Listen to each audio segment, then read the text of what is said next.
Good morning. It is 10:02. We're going to get started. Special Committee on Housing. We're going to get started with the Pledge of Allegiance. Pledge allegiance to the flag of the United States of America and to the republic for which it stands, one nation, under God, indivisible, with liberty and justice for all. Okay, so the reason why I wanted the committee to get together, right, the last week of June is to pretty much hash out, give everybody a task while we're on break and form small subcommittees on some of these issues we've been looking at so that we can get concrete language for the first week of September. So everybody should have this memo that Kristen Grant, our researcher, put together regarding kind of the things that we've identified as impediments to housing development and some things over the 6 months of research that we've come up with. So I kind of want to go down one by one, and either if there's a need for a subcommittee or if the committee thinks that one person can tackle the language on this and can present their language at the next meeting, that works too. Definitely, if there is a need for a subcommittee, I'm happy to appoint a chair. The only thing is that the meeting needs to be noticed 24 hours in advance and just be in Concord.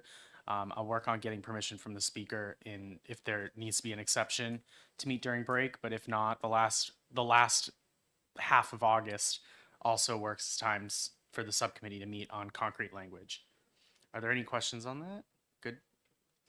Okay, and then the one thing is, because there's no specific bill yet, you're welcome to file an amendment onto another bill and work from that, or file a placeholder with OLS and they can start drafting your language. I believe the window is only 4 days, but if we file the legislation, we can just file a placeholder and get language afterwards. Good morning. Good morning, Mark. No problem.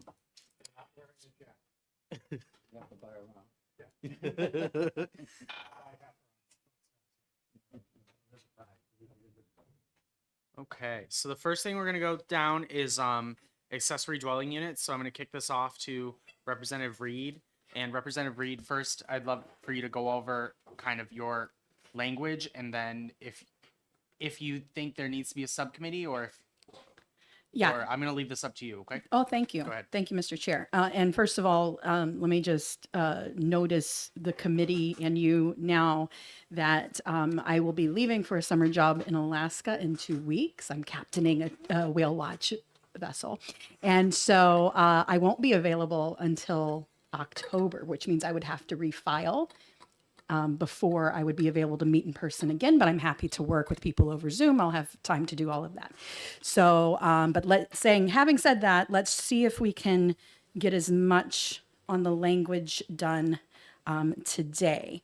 So as you know, as the committee knows, the purpose of HB 423, which was tabled this year, was to expand our current by right one ADU that towns cannot take away from homeowners to 2, and also increase the size limitations that towns are not allowed. That's weird triple negative wording, but towns would not be allowed to restrict it underneath a certain size, and also increase the definition of attached so that more different kinds of ADUs would be permitted by homeowners, by the towns for homeowners.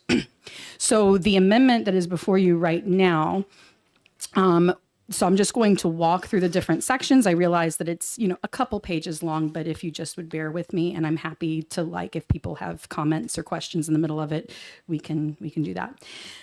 Starting with the first paragraph, the definition of accessory dwelling unit. Originally, it was defined just as something that was physically attached to the primary structure. We are saying that it's anything on the lot itself, and then going on further to define what attached is and detached. So that's where that strike is on line 6, and then the new language. Then paragraph Roman numeral 2, attached. Sorry.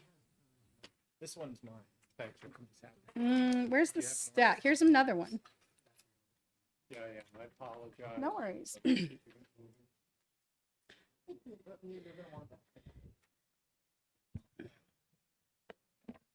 Perfect.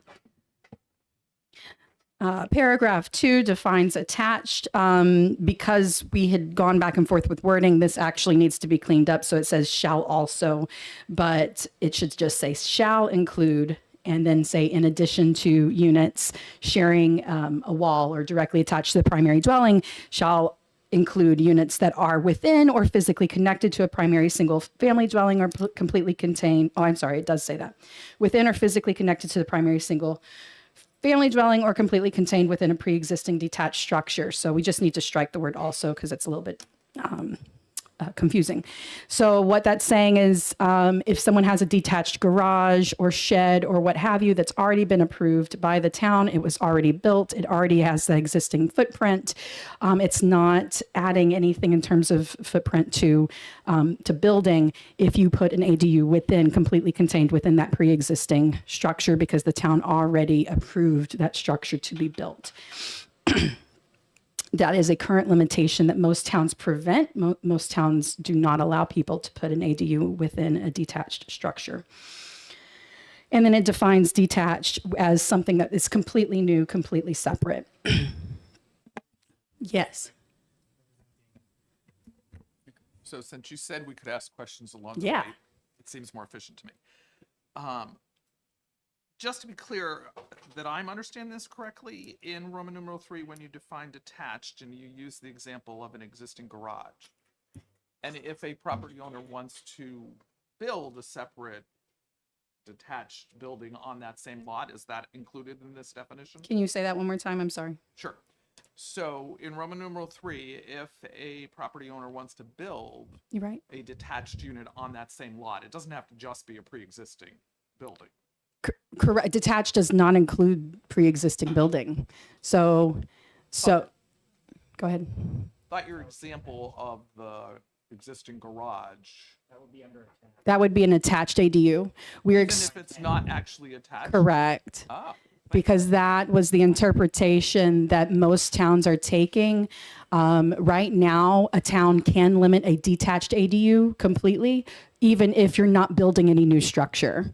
So I had constituents, this is actually how I got involved with the ADU conversation to begin with. I had a constituent who wanted to build an apartment within his detached garage for his mother-in-law, had acres, had, beautiful farmland, and a town absolutely prevented him, even though just to pass by, it wouldn't change the rural character. You would never know that his mother was living in the garage, but the town prevented him, which I didn't think was reasonable, especially in our housing situation. That was several years ago. So the housing situation's gotten much worse. So detached will now be only something that has been built specifically as an ADU, not attached to anything else. thank you. Clarify. Thank you. Thank you for having me clarify that. So now we get into, starting with line 16, this is all existing RSA except for the bold.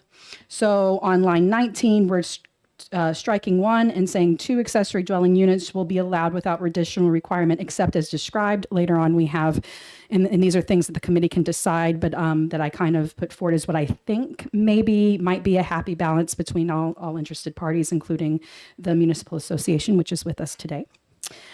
But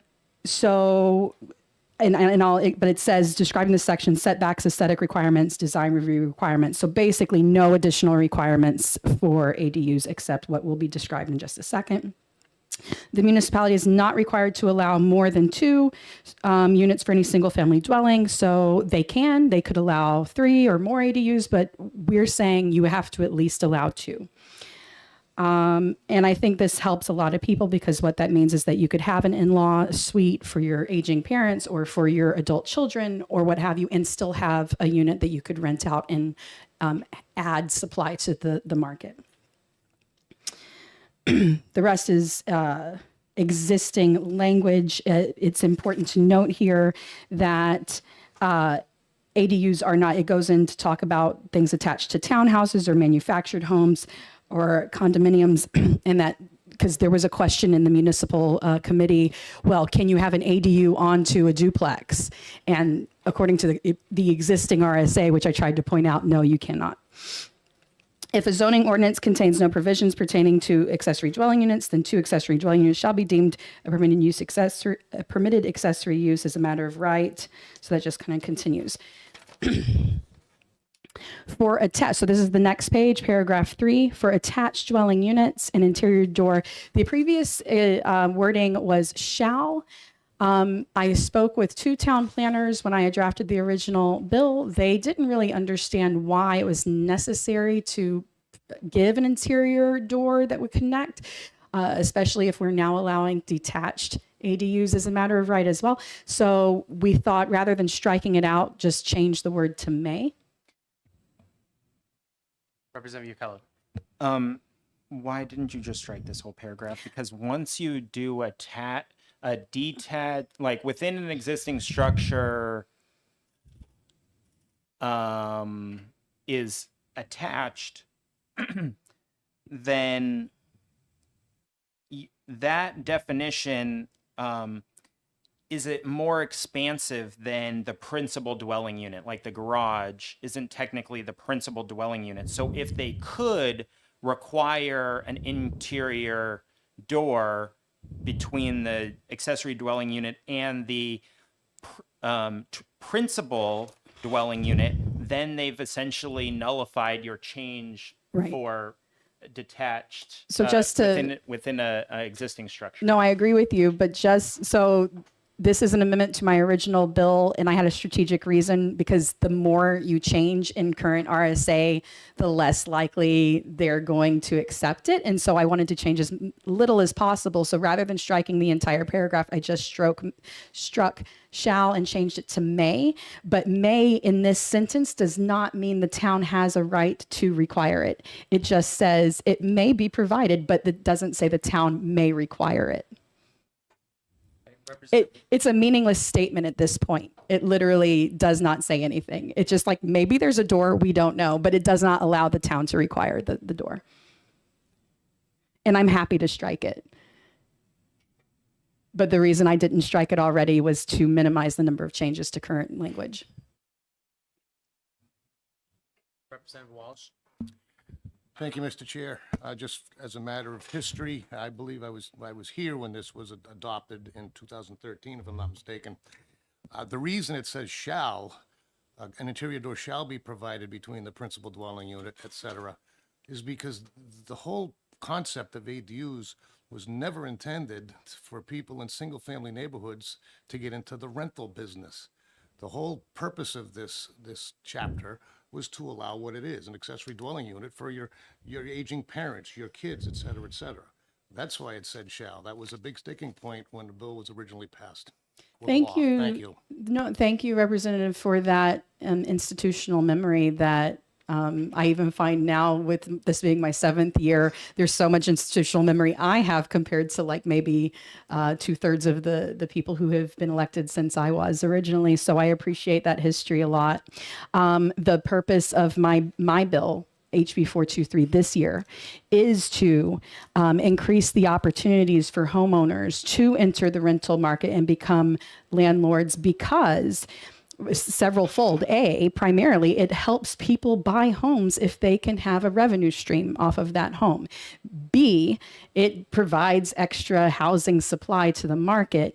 And C, I think if we have a market where investment landlords have completely controlled rental units in the prices and the quality of rental units, it's essentially a type of monopoly. Whereas if you have these kind of, I would call mom and pop landlords who aren't making millions of dollars off of renting out units, but just are basically helping defray their own mortgage, then there's going to be a lot more good faith in that process, a lot less gouging and predatory behavior amongst those types of landlords. So that is, in fact, the purpose of my original bill. So let me ask Representative Walsh on the first page, line 29. It's paragraph 2.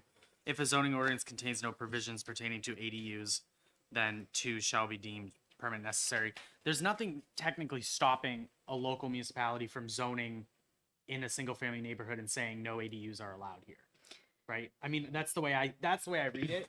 So I see it as kind of like not really mattering. Or can you explain that? No, I- the law that was passed in 2013 said that municipalities could not ban ADUs. This is just merely an expansion of it to a direction it was not intended to be. This, like was said, allows people to get into the rental business in single-family neighborhoods. I'm just explaining what we have and what this is trying to do is completely different. But the bill that passed in 2013 and became law allowed ADUs by right. And so that's where it is right now, as far as I know. One ADU by right. The chair brings up a really good, I'm sorry, I didn't get recognized. Go ahead. Thank you. The chair brings up a very good point, which was that was troubling language to me because my understanding was that one ADU is provided by right. And so I wasn't clear on how to interpret that paragraph that you just quoted. So if anyone has any clarifying interpretation as to how that doesn't mean that a town can prevent ADUs completely, which is what I understand is not the case, then I would like to hear it. Well, are you okay with striking or changing that from 2 back to 1 and we'll just expand? Or is that the whole point of the bill? That is the whole point of the bill. I almost want to suggest striking lines, that whole paragraph 2, striking lines 29 through 32.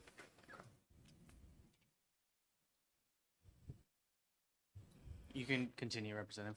Okay. I thought Representative DiLorenzo's hand was up earlier, but I don't know if she forgot or her question was answered.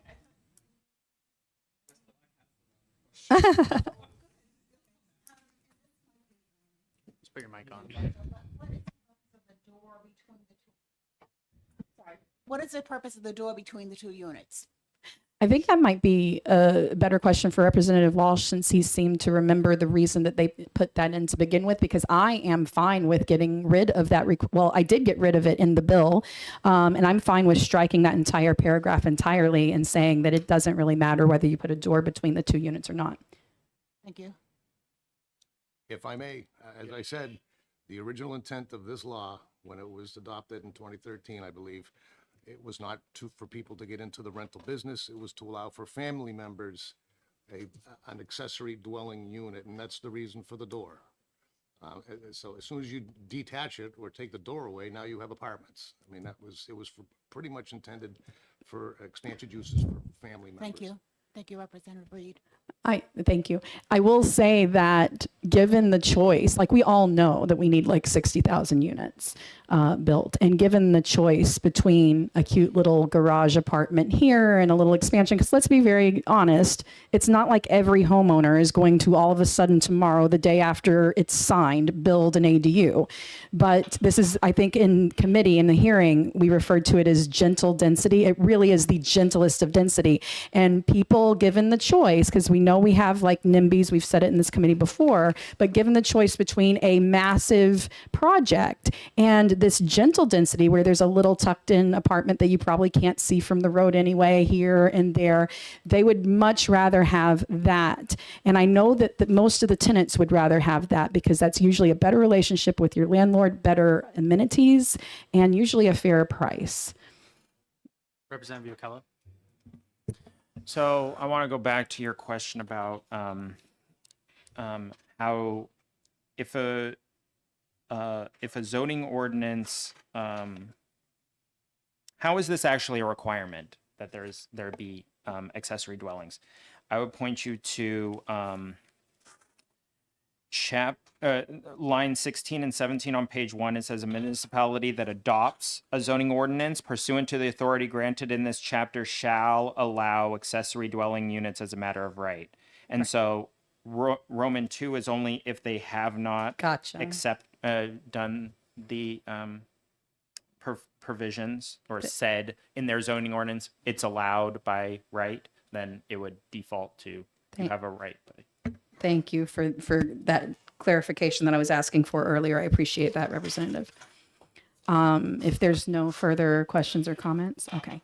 So moving on page 2 with paragraph Roman numeral 4, any municipal regulation applicable to a single-family dwelling shall also apply to the combination of a principal dwelling unit and the accessory dwelling unit, including but not limited to lot coverage standards and standards for maximum occupancy per bedroom consistent with the policy, provided that such municipal regulations shall not be more restrictive for ADUs than for the principal dwelling unit. So the town can't come up with their own ordinances specific to ADUs that would prevent somebody who has all those regular ordinances apply to the house, but then they would have additional ordinances for the ADU.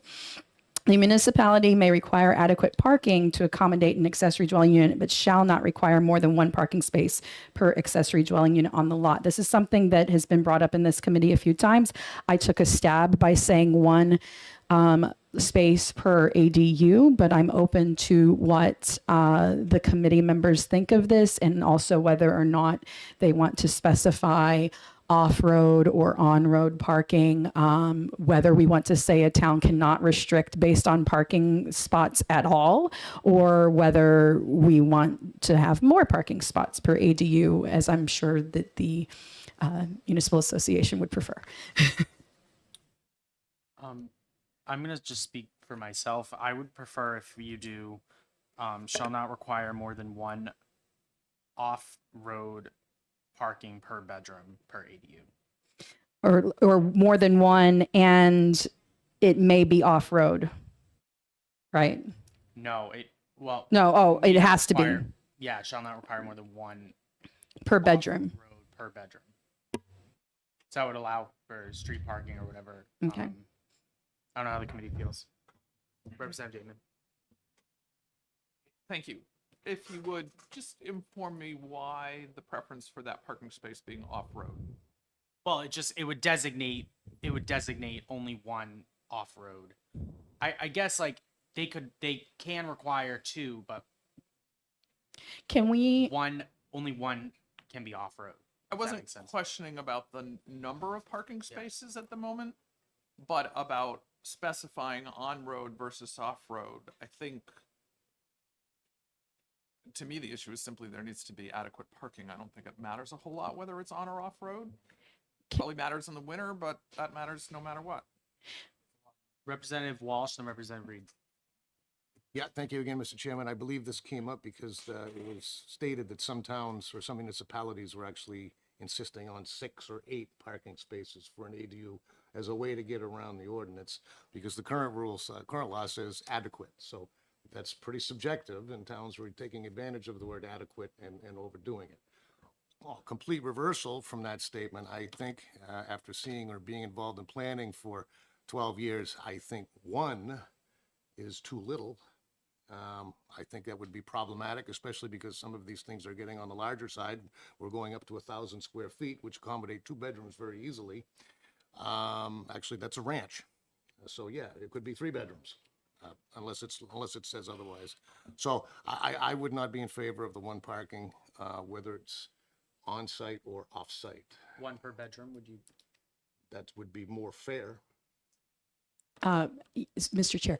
Yep. So how do we feel about splitting the baby between the current language and what the chair has suggested, and say 1 parking spot per bedroom, and one of those must be off-road? So 1 off-road per ADU, and for every extra bedroom, 1 spot that may be off-road or on-road. Representative Fellow.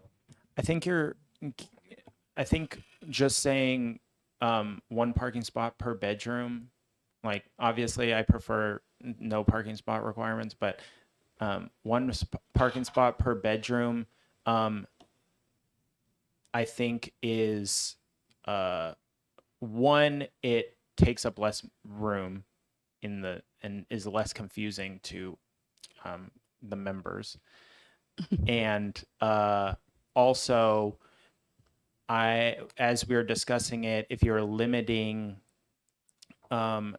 saying, oh, you can only have 1 off-road but you don't say anything about on road, then maybe they require 10 spaces on road and 1 space off road, and technically they're still in compliance or something like that. And so I don't want to create those loopholes. And so if you just say 1 parking space per bedroom, then they can't get around that by saying, okay, you need 1 off road and 1 on road for every bedroom. No, right? no, not one office. So just to be clear, my personal preference is nothing, like the town cannot restrict based on parking at all.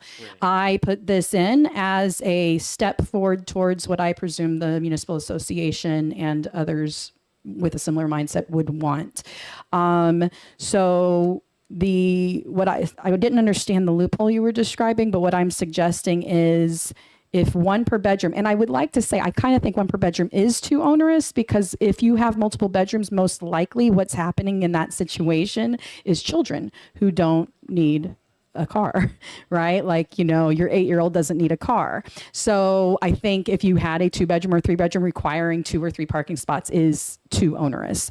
Having said that, if you did 1 per bedroom at all, then I think it's only fair to allow some of those to be off-road and only require allow some of those to be on-road and only require 1 of those for the entire unit to be off-road. Representative McConkey, then Representative Walsh. Thank you, Mr. Chairman. I would be in favor of 1 parking space per bedroom. I just went through this process in the town to add employee housing, and one space is, I think, should be in there. And if a developer feels that is onerous to them, they can always go through an appeal process and come up with congregate parking spaces, which is what we do in my area in villages. So I won't support open end, but I will support 1 parking space per bedroom. Okay, Representative Walsh. Yeah, thank you, Mr. Chair. And this is something that probably should be checked into. Typically, and again, we keep talking off-road, on-road. It's actually on-site, off-site. Okay. I don't believe you can count off-site parking if you're going to try to do something like this. You should be looking at specifically what is required on-site as a maximum to prohibit municipalities from trying to overuse the word adequate and make it more than, well, to make it ridiculous. So so just to clarify what you said, a municipality cannot require 10 off-site parking. They can only require what's on-site in approval process. Usually you're dealing with on-site parking spaces. Again, I'm in Hooksett, not Manchester. I don't know if the larger cities can count city streets for parking for development, but I would guess no. I just think it's something that needs to be checked into. Okay, so the language should read, shall not require more than 1 on-site parking space per bedroom per unit. Now you're starting to mix, in my opinion, some more sense. Okay, do you get that down, Representative Reed? Yeah, Per- per per- unit. Per unit. No. Not unit. Shall not require more than 1 on-site parking space per accessory dwelling bedroom. Because you don't want to be including the bedrooms of the actual principal The house. dwelling, Right, right? okay, Okay. got it. Representative Barudi. Yeah, thank you, Mr. Chairman. That's what I was gonna bring up. If we have an existing house right now, we're gonna put another 1-bedroom unit on that. The wording should be 1 additional parking space. So if I have a 3-bedroom right now or a 4-bedroom right now, and I got 2 or 3 spaces, and I want to put another unit on, only 1 additional parking space should be required instead of 1 per bedroom. We could ask for, if it was a 3-bedroom house now and there's only 2 parking spaces now, and we're going to add 1 more, the way we're going 1 bedroom, that would be 4 spaces. So if we're going to add a unit, add 1 bedroom, just 1 additional to what's there now. So 1 additional on-site parking space On-site. per unit. Right. One additional on-site parking space per unit, Per bedroom per unit. per Per bedroom, per unit additional- bedroom, And Representative. per ADU Jones. bedroom. Thank you, I Mr. tried to. Chair. just a sticky little technicality. A studio is considered 0 BR, or 0 bedroom. So when we say one parking space per Why you shooting? bedroom, Why you messing this then up? maybe it should be one parking space per unit? Plus Addition, we- additional, and add the bedroom numbers? So how do Represent- you count a studio? That's my question. Okay, Representative McConkey. Thank you. Thank you, Mr. Chairman. Thank you for the question. Department of Environmental Services considers a studio 1 bedroom. So I think we should stay with, Just ignore that. stick with it. Okay. Yep. Representative Damon. So with all that's been said, would it then be correct that line 9, we take out the word adequate parking, or that is, we take it out and we replace it with additional, and then the definitions that we've been floating around here? I don't think we say adequate and additional. Additional parking, and I really want to circle back around to it is onerous and, in my mind, silly to require 2-3 parking spots per unit because children don't drive. The reason, and I was going to get to this later, but I might as well bring it up now. The reason I increased the size of the ADUs is because right now at 750 square feet, you're basically talking about like college students, single people.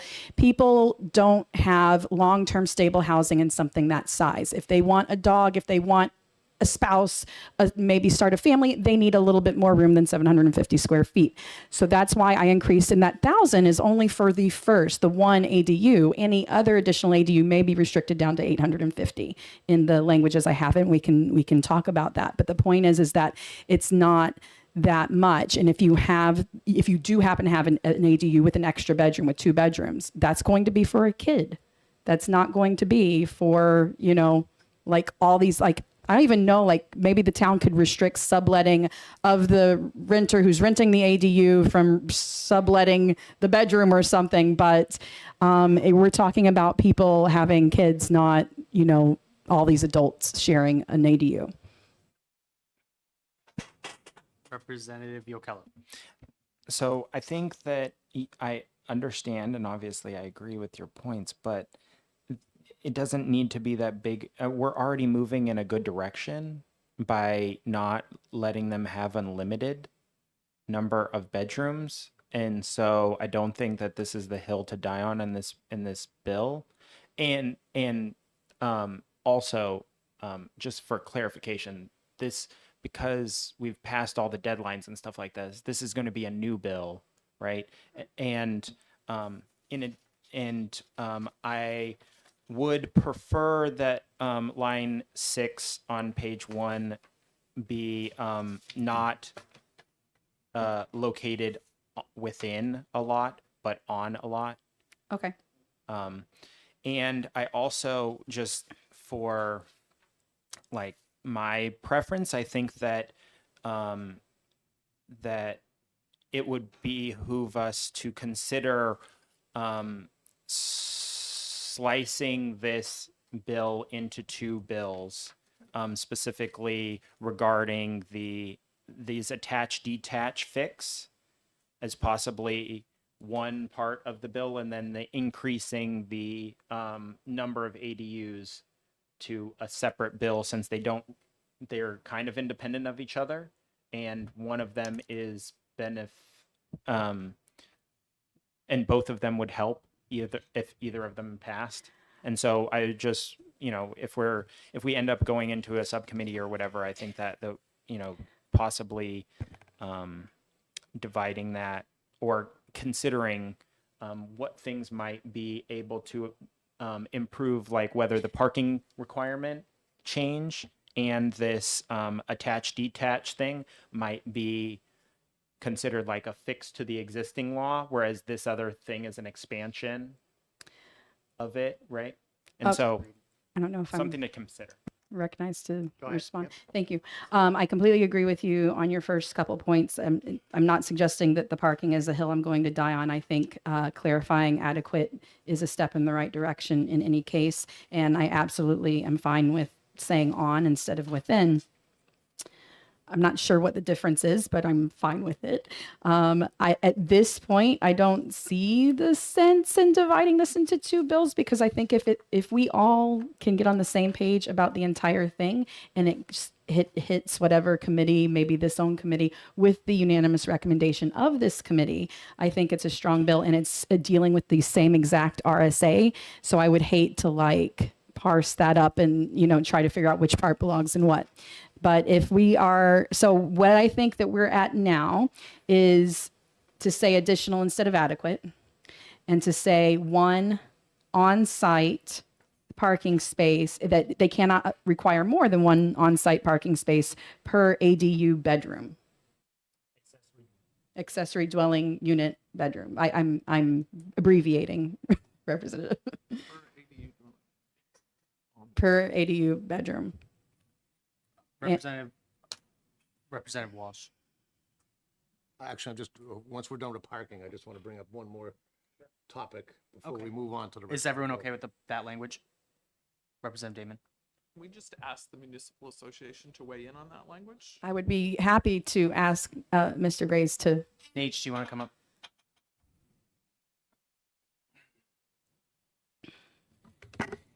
Thank you. Committee. Nate Grace for the Municipal Association. Assuming that I've taken notes correctly, I think what the committee is proposing is it would read, a municipality may require adequate parking to accommodate an accessory dwelling unit, but shall not require more than one additional on-site parking space per bedroom per accessory dwelling unit on the lot. That sounds right. Yep. Representative Damon. I thought we took out the word adequate and put additional where the word adequate is, not quite where you said. I think it means the same, but I would say that what I wrote in my version, which is messy, a municipality may require additional parking to accommodate an accessory dwelling unit, but shall not require more than one on-site parking space per accessory dwelling unit bedroom on the lot. Which I think means the same as what you said. Yeah. I don't think you I'm need okay the with on the lot. Just cross out on the lot and just say Okay. accessory unit bedroom. Sure. That's okay. Happy to accommodate that. Okay. So Representative Damon, did you want the municipal association to weigh in on that language? All right, so municipality may require additional parking to accommodate an accessory dwelling unit, but shall not require more than one on-site parking space per bedroom per accessory dwelling unit. I think that's clear that the maximum limit that could be in the local zoning ordinances is one space per bedroom. They could obviously put into place something that's less than that. So the local option would be, if you're building a 3-bedroom accessory dwelling unit, they may only require 2 parking spaces instead of 3. Right. That's true. So I think Representative Damon looks a little confused. So and this is true of all of enabling language, really. Any enabling bill gets confusing this way, because you're not saying what the town will require. You're saying they can't require more than this. So we don't want a town to say you need 20 spaces to build an ADU. You can't say more than one per bedroom, but the town can say, actually, we don't need you to prove that you've got like a 5-acre farm. We don't need you to prove that you have, adequate parking or whatever. If they wanted to, they just can't require more. It's the upper limit. Yeah. While I'm up here, if I can make one other comment, Absolutely. also from a comment that Representative Damon made. Under the definition of detached on page 1, section 3 there, it may be useful to include the part of the attached definition that helps define what is attached versus detached. So it would read something along the lines of, detached shall include units completely contained within a lot that are not physically connected to the primary single-family dwelling or completely contained within pre-existing detached structures, because under attached, you already have defined everything within that, Right. detached No, I actually garage. already had If that it's within, then it would be considered Okay. attached. for You're purposes. absolutely right, Mr. Grays. And I said it very quickly as I was going through that, and it's for clarity's sake. Okay. Anything else? Thank you. Thank you. All right. So, the only I think Representative Yokela is a voice of reason, and I think he's right. I know it's gonna be screen. It's gonna be clipped. On I your next think that campaign lit. there's some merit to what he says in the sense of the heaviest lift in this bill is the 1 to 2, Mm-hmm. and then the easier lift is the clarifying definitions, clarifying adequate parking, maybe expanding the definition of what it looks like, attached, detached. But I don't want to speak for other members of the committee, but I want to say that I think the heaviest lift is the 1 to 2. And I will say, and this is true because I do a lot of like reform centered bills, that if you reform a thing in a small way, that frequently takes away the argument for the larger reform. And I would hate to shoot the extension to 2 ADUs in the foot because the committee goes, oh, well, we increased the attached and detached and the square footage and everything. And then they're like, so we don't need to increase it to 2. And I think 2 is extremely important, both for the housing market and for homeowners who are looking to buy but need that revenue stream. So that's my argument, to keep them all together and to send one very strong bill to the committee with the unanimous approval of this committee, if we don't end up getting it ourselves. But that's my argument. Would you like to? Is there anything else in the bill? Would you like to continue on your bill? I would love to continue on if nobody else has anything. Okay. Okay. Represent. 1 second. 1 second. We're Moving just from on, parking. right, moving on from parking, and now we're on to paragraph 5, which I don't change anything in. It just says that a town can require adequate water and sewage systems. So septic or what have you, that they can approve that. And paragraph 6 says a municipality may require owner occupancy of one of the dwelling units, but it shall not specify which unit the owner must occupy. I think this is fine. This is from the original RSA that is current law, that we're saying now there's nothing saying that the owner then can't sell that house that has that ADU. But in order to do this, we're excluding developers, investment developers that are looking to make money off of renters. We are saying you're a homeowner. This is your home. You live there and you just want to build something either for a family member or one extra rental income. So I think that's fine, the owner occupancy requirement that currently exists. Paragraph 7, if there's nothing. A municipality may establish standards for accessory dwelling units for the purpose of maintaining the aesthetic continuity of the principal dwelling unit as a single-family dwelling unit.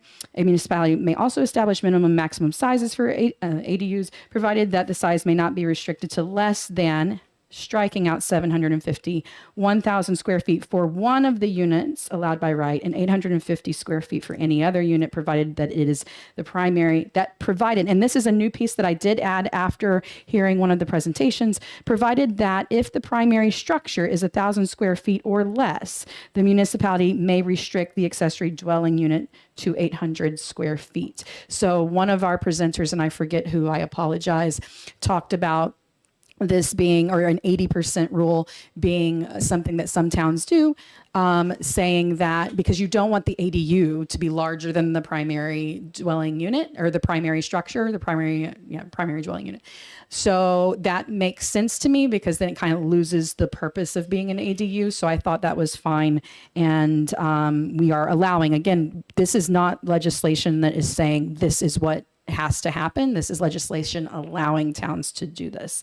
So, is everybody clear on what that bold does? It expands the size for all of them, but 1,000 for one of the ADUs allowed by right, 850 for any of them. But in any case, if it's a small house, 1,000 square foot house, you're not going to build an extra 1,000 square foot ADU onto that 1,000 square foot house. You're going to build something that is smaller. Okay. All right. Paragraph 8, a municipality may not require a familial relationship between the occupants of the accessory dwelling unit and the occupants of principal dwelling unit. This is in current RSA. This is law currently. So that is, I understand that as Representative Walsh said, that the intent of the original bill in 2013 was to extend it to family members, but in fact, the law currently in that bill actually made sure that it wasn't limited to only family members. 9, a municipality may not limit an accessory dwelling unit to only 1 bedroom. I think the square footage restrictions are fine. And then there's also, of course, those additional ordinances that bedrooms be of a certain size that the town may have. 10, an accessory dwelling unit may be deemed a unit of workforce housing for purposes of satisfying the municipality's obligation under RSA 67459 if the unit meets the criteria in RSA 67458 for rental units. So this is really an important, I'm going to read the rest of it and talk about this. The municipality may require that if a property has 2 or more accessory dwelling units, one of them shall meet the criteria for the workforce housing for rental units. This was something I worked really closely with Mr. Grays of Municipal Association with. This is important for 2 reasons. First of all, if the entire purpose of this bill, as it was, is to help the housing market, then we want to be able to meet that workforce housing.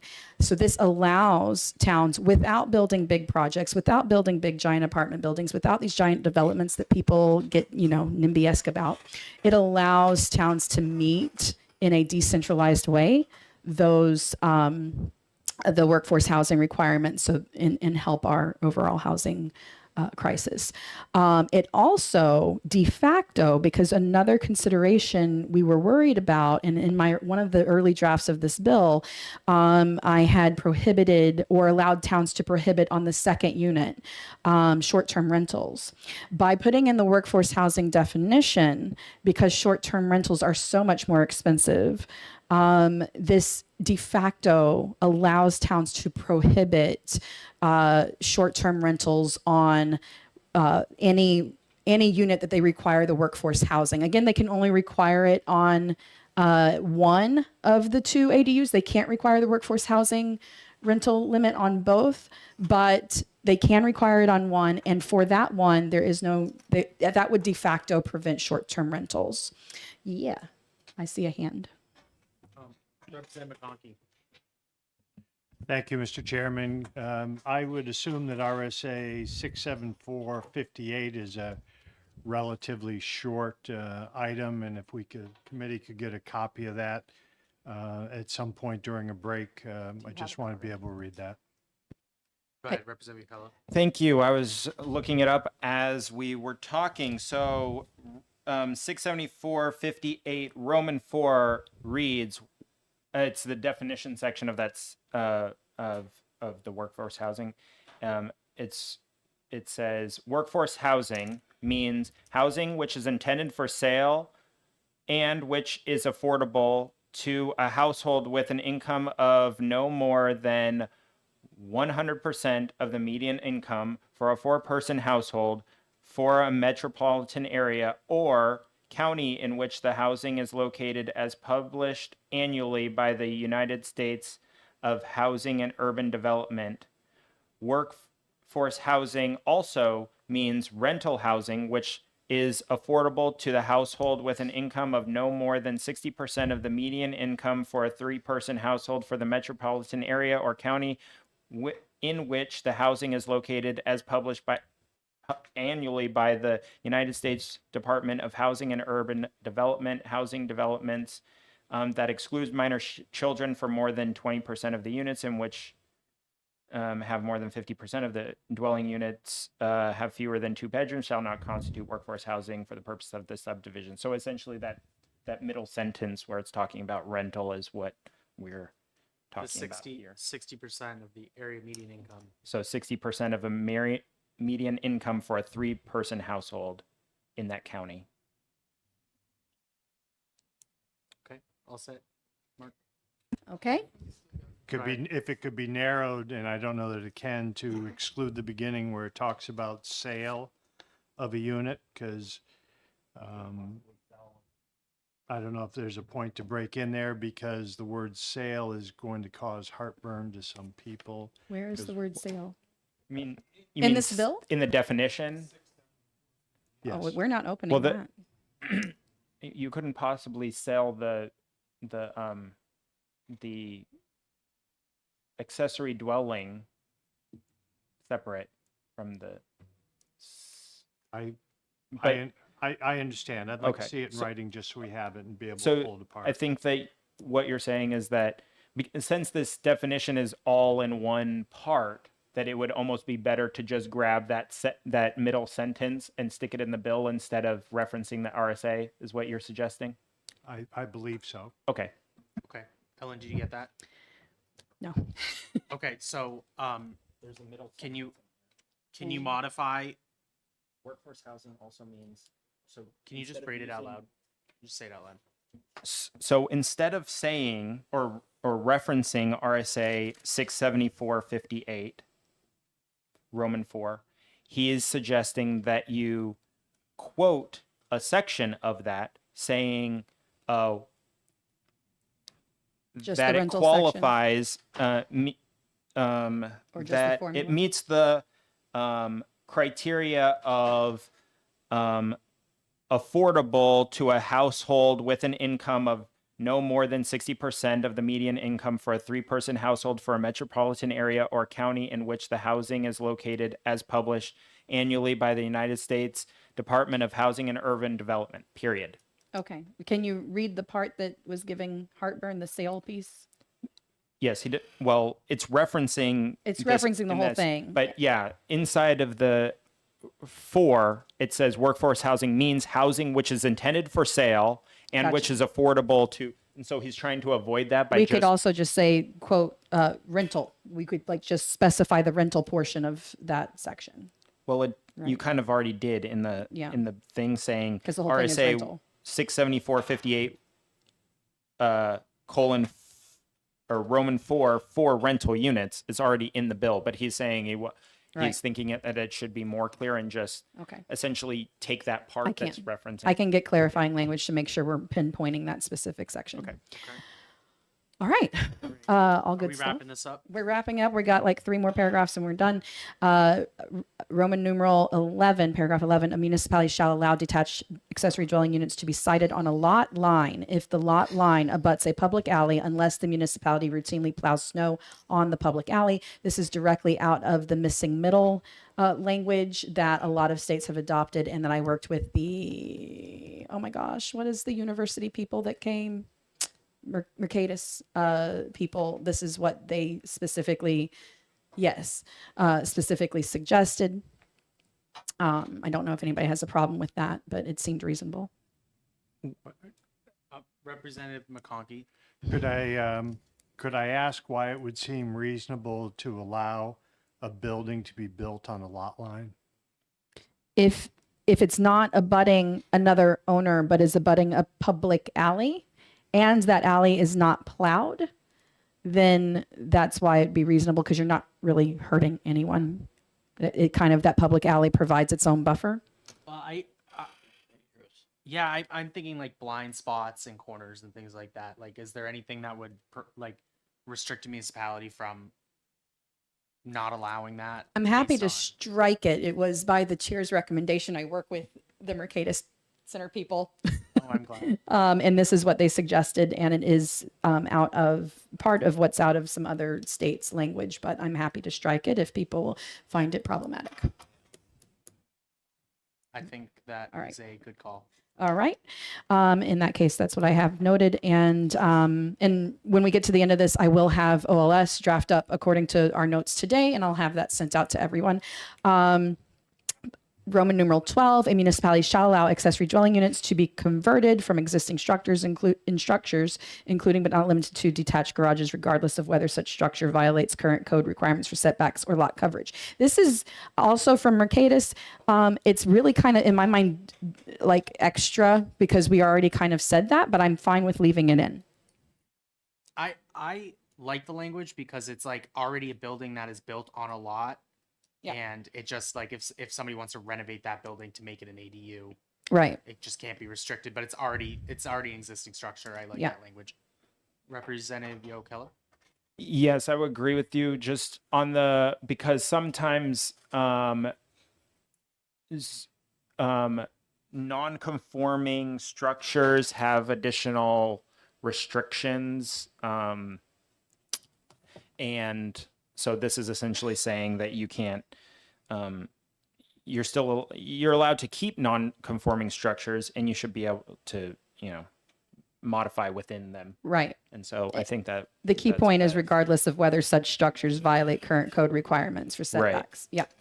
And then the final paragraph, originally detached accessory dwelling units were allowed to be not permitted.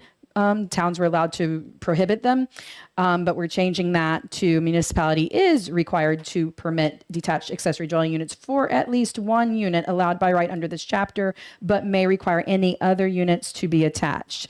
Detached accessory dwelling units shall comply with the requirements of and any municipal ordinances or regulations adopted pursuant to RSA 674, 72, 4 through 9. And I did add this in my original bill, and this is based on a couple planners' recommendation.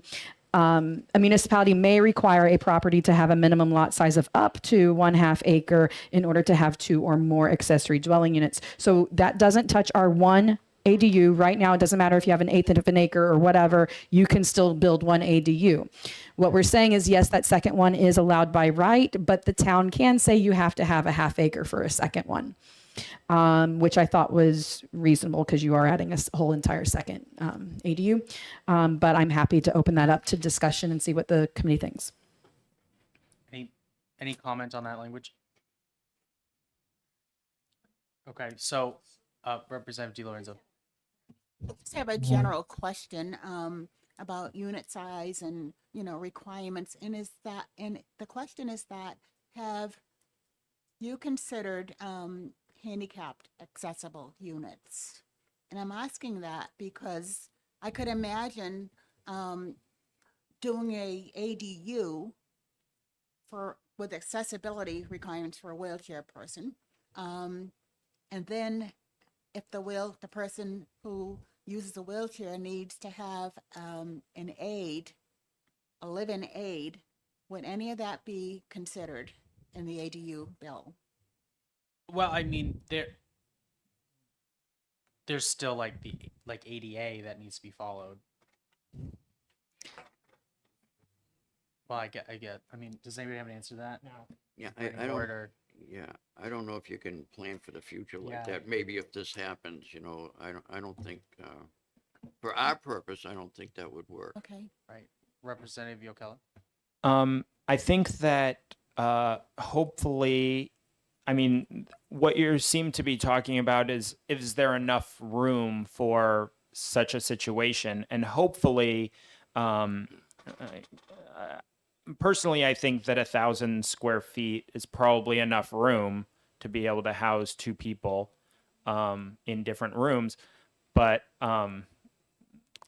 also, hopefully, municipalities don't, as they seem to frequently, just go to the bare minimum that we put in law and actually are more allowing. And so therefore, if they did not have a size requirement, then it would just be up to the property owner to build design the thing to meet the needs of the people that were planning to house, right? Okay, thank you. Thank you. Okay, Representative Damon, then Representative Walsh. Just a comment on the 1/2 acre, the option of municipalities requiring that minimum lot size. I think depending on the municipality and the density of the area where this might be happening, that's actually fairly generous. Mm. And therefore is a way to limit ADUs. I'd inquire what people think about making it a third or, A quarter, maybe. yeah. Yeah, that's, I'm And I- open to And I that. have to note, I just looked at a house with one of my daughters in one of the burbs north of New York on Friday. That was a 1/3 acre, and I was actually pretty impressed visually seeing how much 1/3 of an acre was. I don't think I had personally a good visual of that. Yeah. I did a community supported agriculture project, and like it was the whole thing was like a quarter acre. You'd be surprised. It's quite large. Yeah, but I'm fine with reducing that down. But Hold on one second. Representative Walsh. Yeah, I'm not even sure where to start. Thank you, Mr. Chair. It's funny you mentioned that you thought a half acre was generous. I was going in the opposite direction of that. of course, Because I don't know, I've been looking at this for a long time. To be quite honest with you, if it's okay, I just make a statement. I do give this stuff some thought. I thought we were going to be looking at a bill that maybe changed the law on accessory dwelling units to prohibit municipalities from placing ordinances in place that stop them, you know, as guardrails. This is not just going to be a heavy lift. I don't think I can get behind it either. And I'll tell you why. And I'm sure I'm going to get the NIMBY labeling for this, but I own 0.8 acres. I don't, but according to this, I would be able to put, and it's 100 feet wide and 450 feet deep. I could put 4 units in mine, according to this. That's crazy. But even more than that, my neighbor has 2.5 acres. How many buildings could they put up?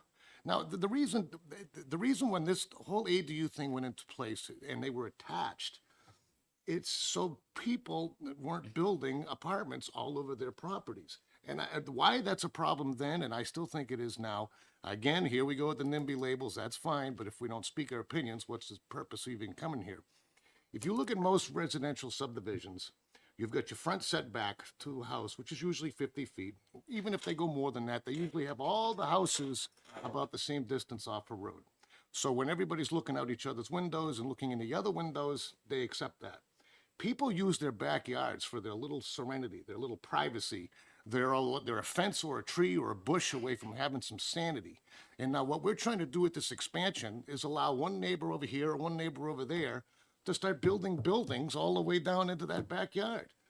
This is crazy. I cannot see this. So that's my opinion. Okay. Representative Reed. thank you, Mr. Chair, and thank you for the opinion. So first of all, there were 2 bills that kind of were sort of similar this year, this bill and the fourplex bill. When you say this bill would allow you to build 4 units on a 0.8 acre, that literally is untrue of this bill completely. What it would do is allow you to build up to 3 units, with one having to be attached to the primary dwelling unit. So that is all this bill does. The fourplex bill would have allowed 4 independent units on a property, and it would have been open to developers to do that, meaning developers would encourage the current problem, which is investment developers buying the land up and building expensive buildings. That is the problem. That is why people are being priced out. This bill does not do that. This bill only allows an owner occupier, so they have to live there, to build one extra ADU than they already have, with one of those 2 being attached, having to be attached. So when you say apartments all over my property, that's literally untrue. The only thing that you might possibly, and it's not like everybody's going to do this tomorrow, but you might possibly see an extra building go up in a backyard, as long as it's a half acre or more, currently, according to this language. But you would not see apartments everywhere. That is a straw man of what this bill is. And I have said this before, but I will give it to you again, which is you only have 2 choices. We are 60,000 units below where we need to be for people to not be pushed out and homeless. So you can either approve all these massive apartment buildings that neither tenants want nor the, as you call them, NIMBYs would want, or you can allow regular old folk who are just working regular old jobs to have 1 extra apartment on their lot if they want, and that being a gentle, over a long period of time development. Okay. Representative Walsh. Line 14, page 3, a municipality may require a property to have a minimum lot size of up to 1/2 acre in order to have 2 or more accessory dwelling units. We only have 15-foot setbacks, which means on my lot, according to that statement, I could build 4 of them. Thank you. One. Representative O'Kelly. Sorry. My house is already there. Thank you for recognizing me. I think one of the things in this bill is that it is setting a bar of a minimum. And if the municipality chose to allow 70 accessory dwelling units on a property, they are allowed to do that as a municipality. So what you're talking about is not a requirement by this bill. That is the municipality allowing for accessory dwelling units. That is not a requirement under this bill. The accessory dwelling unit requirement under this bill is a minimum of 2, and so that would only make 3. You're saying more, that is the option for municipalities to allow as many as they want. And that would be on the municipality discretion. So the 4 is just up to municipalities. 4 or 5 or 70 or however many they want is up to their discretion. I'd also disagree with that that people don't want the rentals that are being built, as they are like completely full as soon as someone builds them. So I don't agree that the rental units being built are Representative- unpopular. I'm gonna go to Representative Damon. Did you have your hand up? I did. Thank you. I'm not sure if what I'm thinking makes sense, so I'm just going to say it out loud and people will help me sort it out. So in that last statement, line 14, 15 on page 3, what happens if we take out or more? Does that address Representative Walsh's concern? Is it a little clearer? Even though it doesn't change the intent of the bill. Let me ask something. Is there like language in this bill that you can sign off on, get behind, that would further clarify the current ADU law, or is there nothing? I guess like I'm kind of trying to. The goal is to get everybody on board. So if there is some part of the bill, if there's something where we clarify and then some of the committee signs off on one part of the bill and some of it signs off on another bill, I'm okay with that too. Representative Walsh. Yeah, thanks, Mr. Chair. Yeah, again, like I said before, there were certain things I thought we could all come to agreement on in terms of people trying to sabotage the current law. I get that, and I think we should be able to do that. In terms of what you just asked me with line 14, I agree. I was off by a unit. I get that it's up to the municipalities to adopt as many as they want. However, we are still, as a state with this law, moving the bar. It's still going to be a tough lift. Yeah. Okay. Representative Baruti. Thank you, Mr. Chairman. What if we had to have, take out the 2 or more units? That would help, wouldn't it? Representative Reed. So I think I'm just going to be saying in a different way what Representatives Yokella and Damon already said, but this is not the only place in this bill that says or more. And the reason it says or more is because a town can allow 3 ADUs, 4 ADUs. They can allow currently, they can allow as many ADUs as they want. The language of our current RSA says, but they have to allow 1. And all I'm saying is, but they have to allow 2. And one of them they can restrict to being attached. So the worst case scenario, provided a town does what we expect that they will do, which is restrict it all the way down to what they're legally required to allow.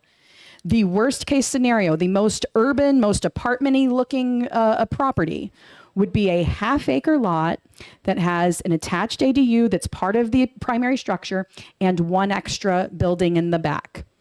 That is the worst case scenario. That is the most, oh my God, they're building apartments everywhere. We're freaking out. This isn't rural character anymore. That's the worst. I don't think that's that bad. It looks like a detached garage. That's all it looks like. So I think we have to do something about housing. That's why we exist as a committee. We have to do something.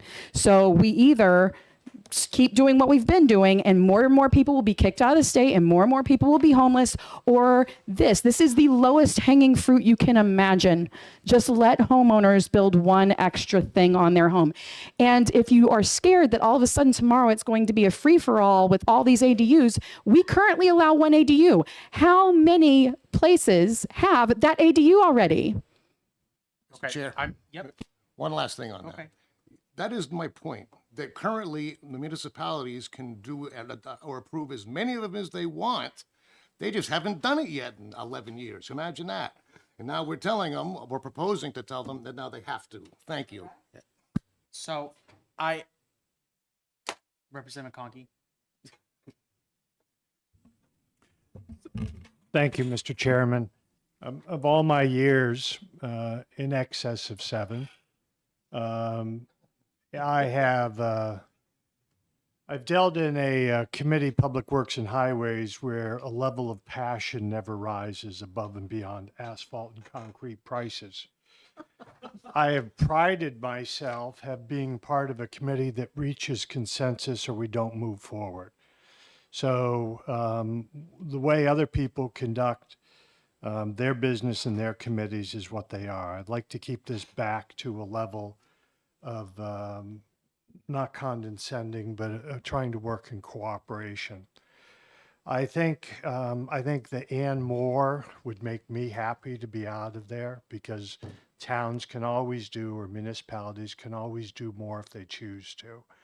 I think when you get to that line, if it were to stay, municipality may require a property of minimum lot size of up to 1/2 acre in order to have up to 2 accessory dwelling units.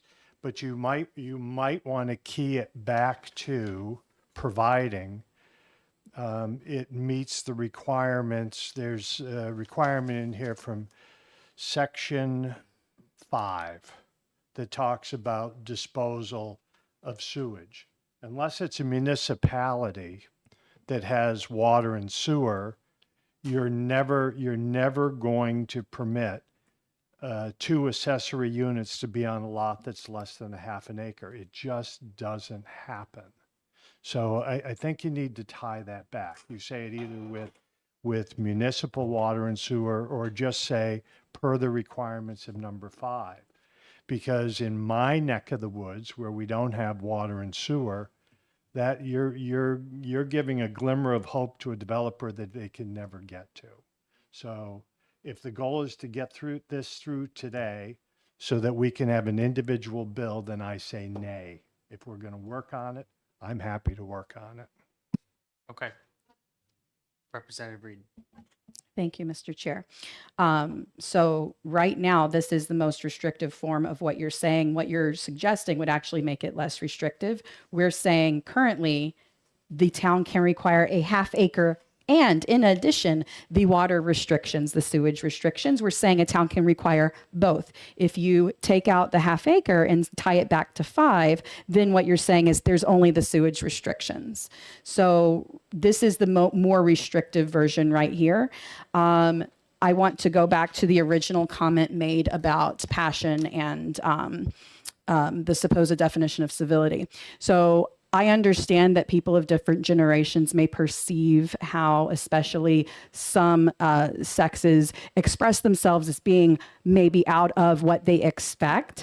No, I'm just gonna ask you to. My point was that the original passion that I saw was a member calling this bill ridiculous and saying, We're trying to get to a consensus here, and Great. this is moving us away from that. but so- my passion is with making sure that people are not kicked out of where they live, kicked out of the state, and kicked out of having housing at all. Okay, so I think I do understand that, and I understand there's passion on both sides.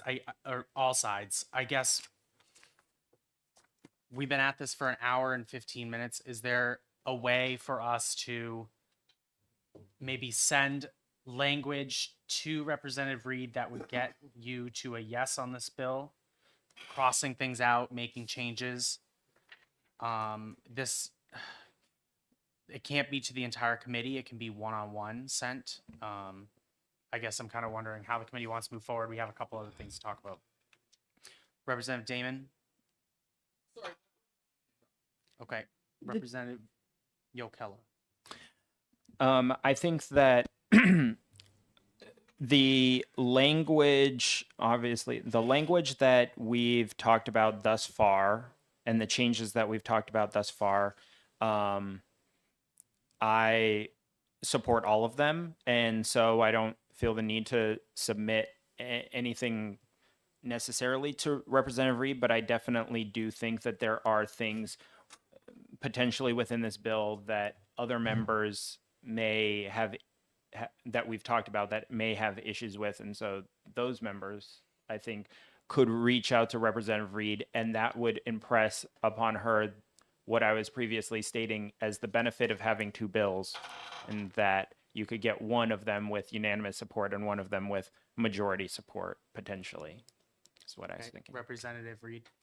Thank you. And if it turns out that this committee cannot get behind one strong bill, which is what I said was the intent, the reason I thought it was good to have one bill is to have one strong bill that the entire committee supported. If that turns out to be impossible, then it makes a lot more sense to separate it out. Having said that, everything we've been through so far, every point, we seemed to move on from without any problems until we got to this very last sentence. And the two recommendations I heard about this very last sentence, well, there's three. There was one saying bring it down to like a quarter or a third of an acre, but then the other that's moving in the opposite direction of what some of the concerns of the other members are. One was to get rid of it entirely. I'm open to that. The other one was to just get rid of or more, and I'm open to that as well. I don't think either one changes the overall meaning at all, except for to get rid of completely a half acre requirement, but that makes it less restrictive. So if the committee wants to vote on which version of that right now, or just kind of unofficially vote, straw poll, which version, I'm happy to accept whatever the committee says and put that in a draft. So let me ask. So I think there's a heavy lift bill, and then there's kind of like a low hanging fruit bill, like from what I'm seeing. And you might get, unanimous on one and maybe be half on the other. I guess, Representative Walsh, if I'm understanding you right, if we keep it just one ADU, limit the parking language that we put out there, and then attached and detached is in the square footage, is that language that we talked about okay with you? And then the other bill would be making it 1 to 2, and then the second one could be required as workforce housing and all that other stuff. Yeah, thank you, Mr. Chair. Before I answer you, I do apologize for my impassioned comments. I don't get a chance on transportation too often either. I guess why I have a hard time with such, to answer your question first, yes, I think now after this debate, it would make sense to separate the easy from the difficult lifts. And again, I think the easy lift is just to, make sure the municipalities aren't passing ordinance to just get around the whole statute. To get around the whole statute. But I guess I just in general, in terms of why I may have a passion for this, I don't look at the local planning boards and zoning boards as being always nefarious for the reasons they do things. And so when I see us trying to push back on that, we don't know the situations on anything that goes on. And we're still trying to edge away a little more of the decision-making of the people that actually live there. That's why I have the passion I do about these discussions. But to answer your question, we should separate. To clarify, if we separate the language to what I said just now, is that something where obviously you have to see the language, but if we split it up from expanding it from 1 to 2 and adding a workforce housing, that would be like a different bill, and the other one would be attached, detached, parking clarifications, and then square foot requirements. I'd like to see the language, but I think that's a direction to go that would be more productive. Correct. Okay, so The other one I have a fear of is setbacks too. But again, that's all in that first bill, that easier lift bill. okay, so we have flexibility, we have time on this. So what I'm going to ask Representative Reed, I know this is not obviously what you want. I mean, I personally am in favor of both, but I want to get a consensus from everybody on at least one. So can you work on this and then send us language for two different bills? With the chair's blessing, I will prepare both separate bills as well as one combined bill in case we can get to consensus on the combined, because I do fear very much that despite the increase to 2 ADUs having broad support across both parties and across multiple organizations, that if we separate it out separately, we are shooting it in the foot.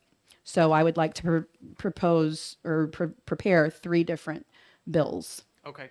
And there have been a lot of edits to the one that we have here today. So I'd like to see that language too. I have all of that. Perfect. I just still have the question of what people want me to do with the last sentence here. Is it fine the way it is, or Would striking it be just striking it entirely? Representative Damon?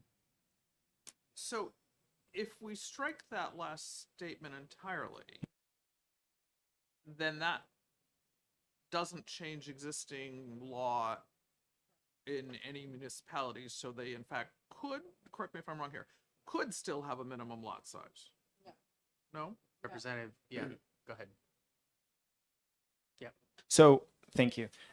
So right now we're only allowing them to do certain types of restrictions on accessory dwelling units, which includes like setbacks and aesthetic and design review and stuff like that, and frontage, but we're not allowing them to set size requirements for those ADUs. So the first ADU could be added as long as there was space. Right now, this language is essentially trying to empower the municipality that if there was going to be 2, that they could set a minimum floor for that lot requirement, whereas right now they're not able to do that. May I follow? Is there RSA that prohibits a municipality from putting a minimum lot size on ADUs? Go ahead, Representative Reed. No, but currently the 1 ADU allowed by right is allowed by right without any additional requirements. So that, I mean, and it's actually referenced earlier. Yes. 19 through 21, yeah, on page 1. Okay. No Right, additional requirements. okay. Thank you So for clarifying. by me inserting this, I was doing what I thought the quote unquote NIMBYs or the municipal association would like, which is to say, okay, we're not just allowing a free for all. You know, if you're on 1/8 of an acre, you have to have at least 1/2 of an acre to have a second ADU. So if we strike it and just revert it back to section 5 with just only the sewage, that is less restrictive. If you want more restrictions, then you leave it in. The or more is a technicality because towns can allow more if they want. And that goes throughout the current RSA, the or more language. But if people are feeling very strongly about getting rid of or more because it just freaks them out, then I'm happy to get rid of it. Nate, would you be able to weigh in on this for us? And I'm hoping to move on from this so we can talk about a couple other things and have the rest of our afternoon.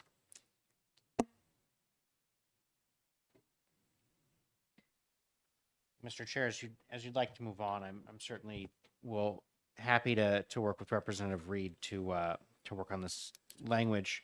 As I understand it, the intent here in this, I guess, newly revised 67473 lines 10 through 15 is to clarify that one of the accessory dwelling units is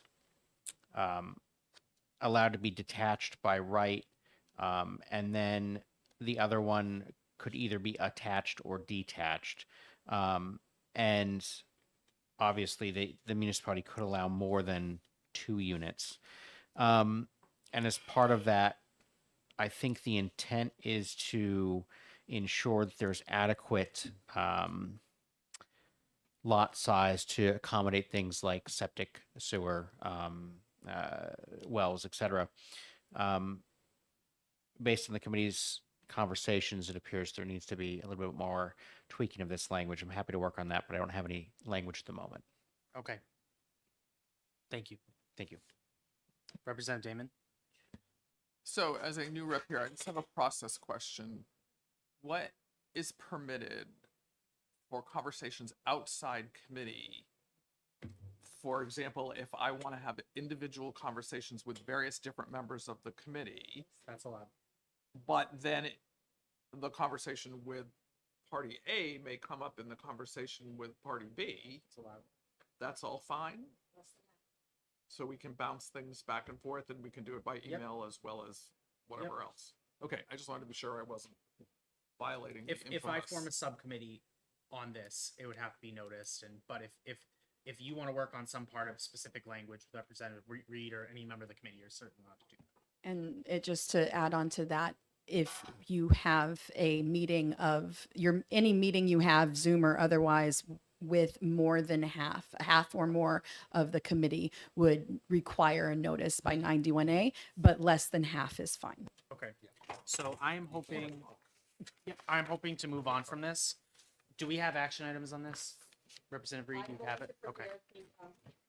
I'm going to prepare 3 different bills. Okay. 2 of them are separated from this, and 1 will be a combined based on the notes that we've talked about today. Okay, great. So I'm going to move on from number 2. I'm going to go to number 3 on Department of Environmental Services. I'm sorry? Okay. I am hoping that Representative McConkey would be willing to put together some language on this stuff, and we don't need a specific subcommittee on that. That's fine, Mr. Chairman. I think that's pretty straightforward. Yeah, and we were doing some research about it's gallons per day usage, and we're the highest in New England by like a lot.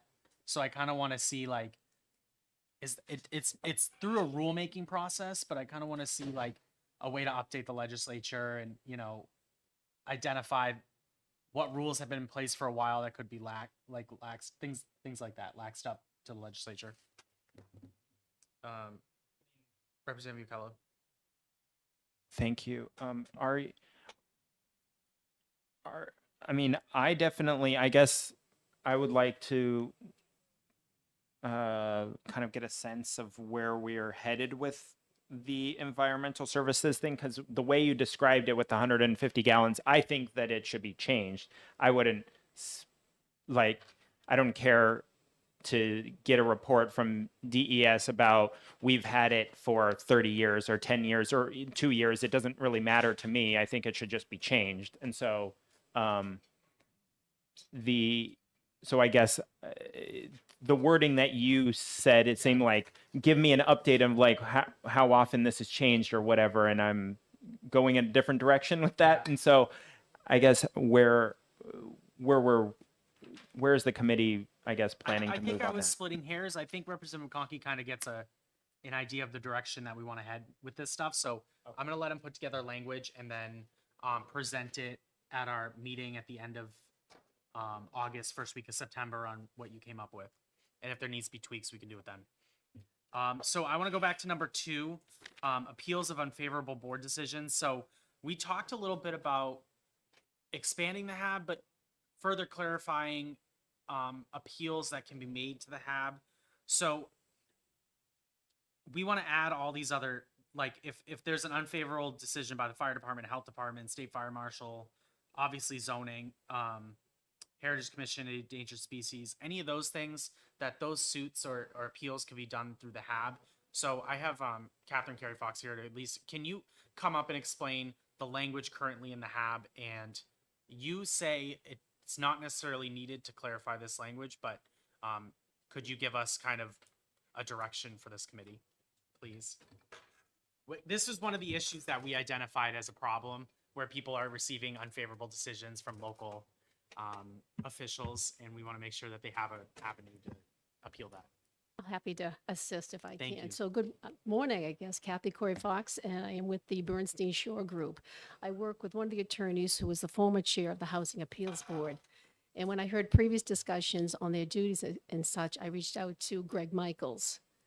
And he shared with me it's RSA 679, and 679:5 spells out the duties of the Housing Appeals Board.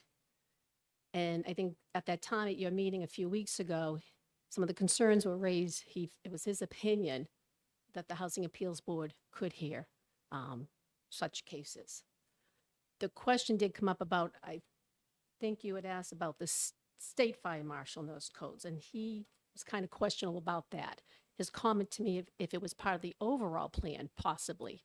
But again, it would be have to look at case per case. Okay. So my request is that could you send us maybe some language or something that He would is help working us on that. He was clarify? out of town and he said Okay. he would get me that, and I will follow up with him absolutely to present you. That would be what your request. great because I want course. to make sure that we clarify with the HAB, and then I believe was there the land use docket passed as well, right? That is correct. That So I was in think House we would Bill also 2. want to clarify it with the land use docket, which kind of is another mirrors the HAB in another. It's another avenue. Of right? course it is, and I'm sure Representative Lynn would be more of a resource for that, Great. what he envisions. So happy to do so, Mr. Awesome. Chair. Okay. Anything else on this action item? Good there. Okay. Representative Yukela. Is the point, so it seemed to me that there was a representative that was impassioned about this and maybe should be the point person. Are you planning on putting a point person as far as like the person to be drafting legislation on this, or are you planning on taking that on yourself, or what? I have a lot of history with the Housing Appeals Board and land use docket, so I'm definitely willing to take that on and present it to the committee when I have the language. Thank you. Okay. Streamlining municipal inspections. Representative Yukela. Thank you. Well, I guess I have I guess this is it's a little bit like this one. It's a little bit 8 is my amendment that I passed around. If anyone doesn't have it, it's amendment to HB 1313.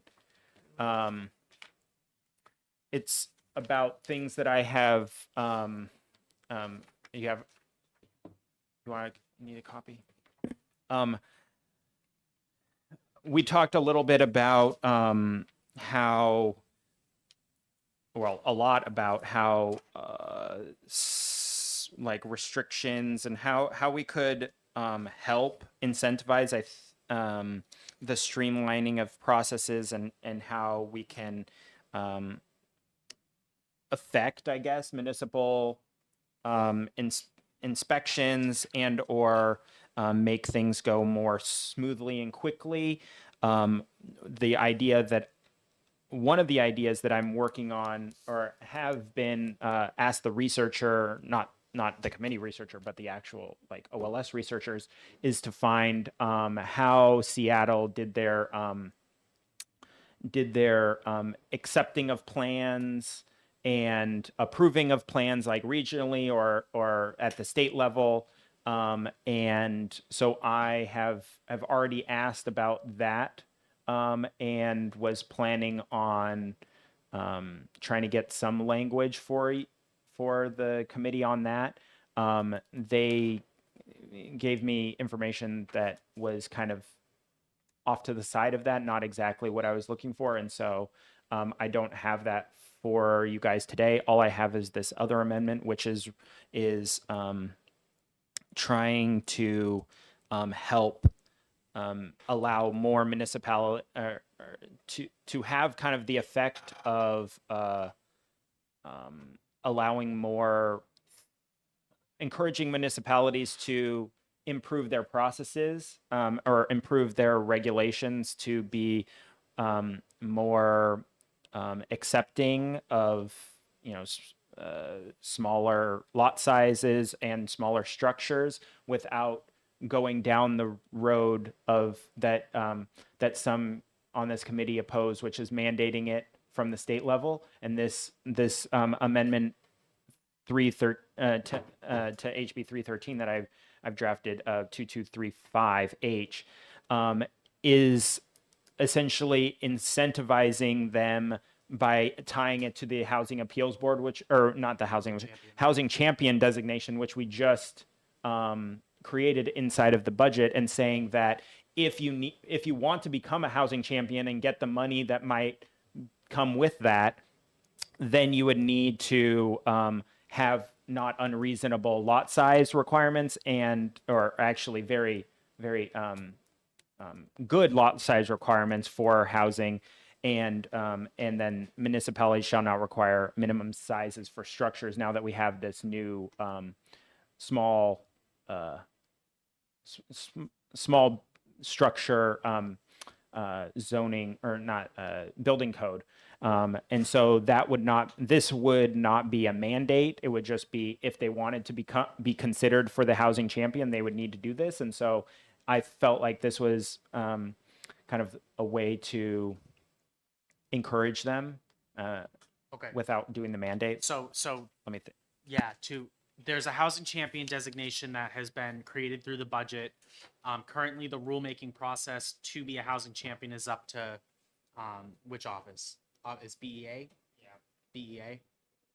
So this amendment would just clarify some of the rules that, or something you would like to be required in order to be a housing champion. So this is a completely opt-in program.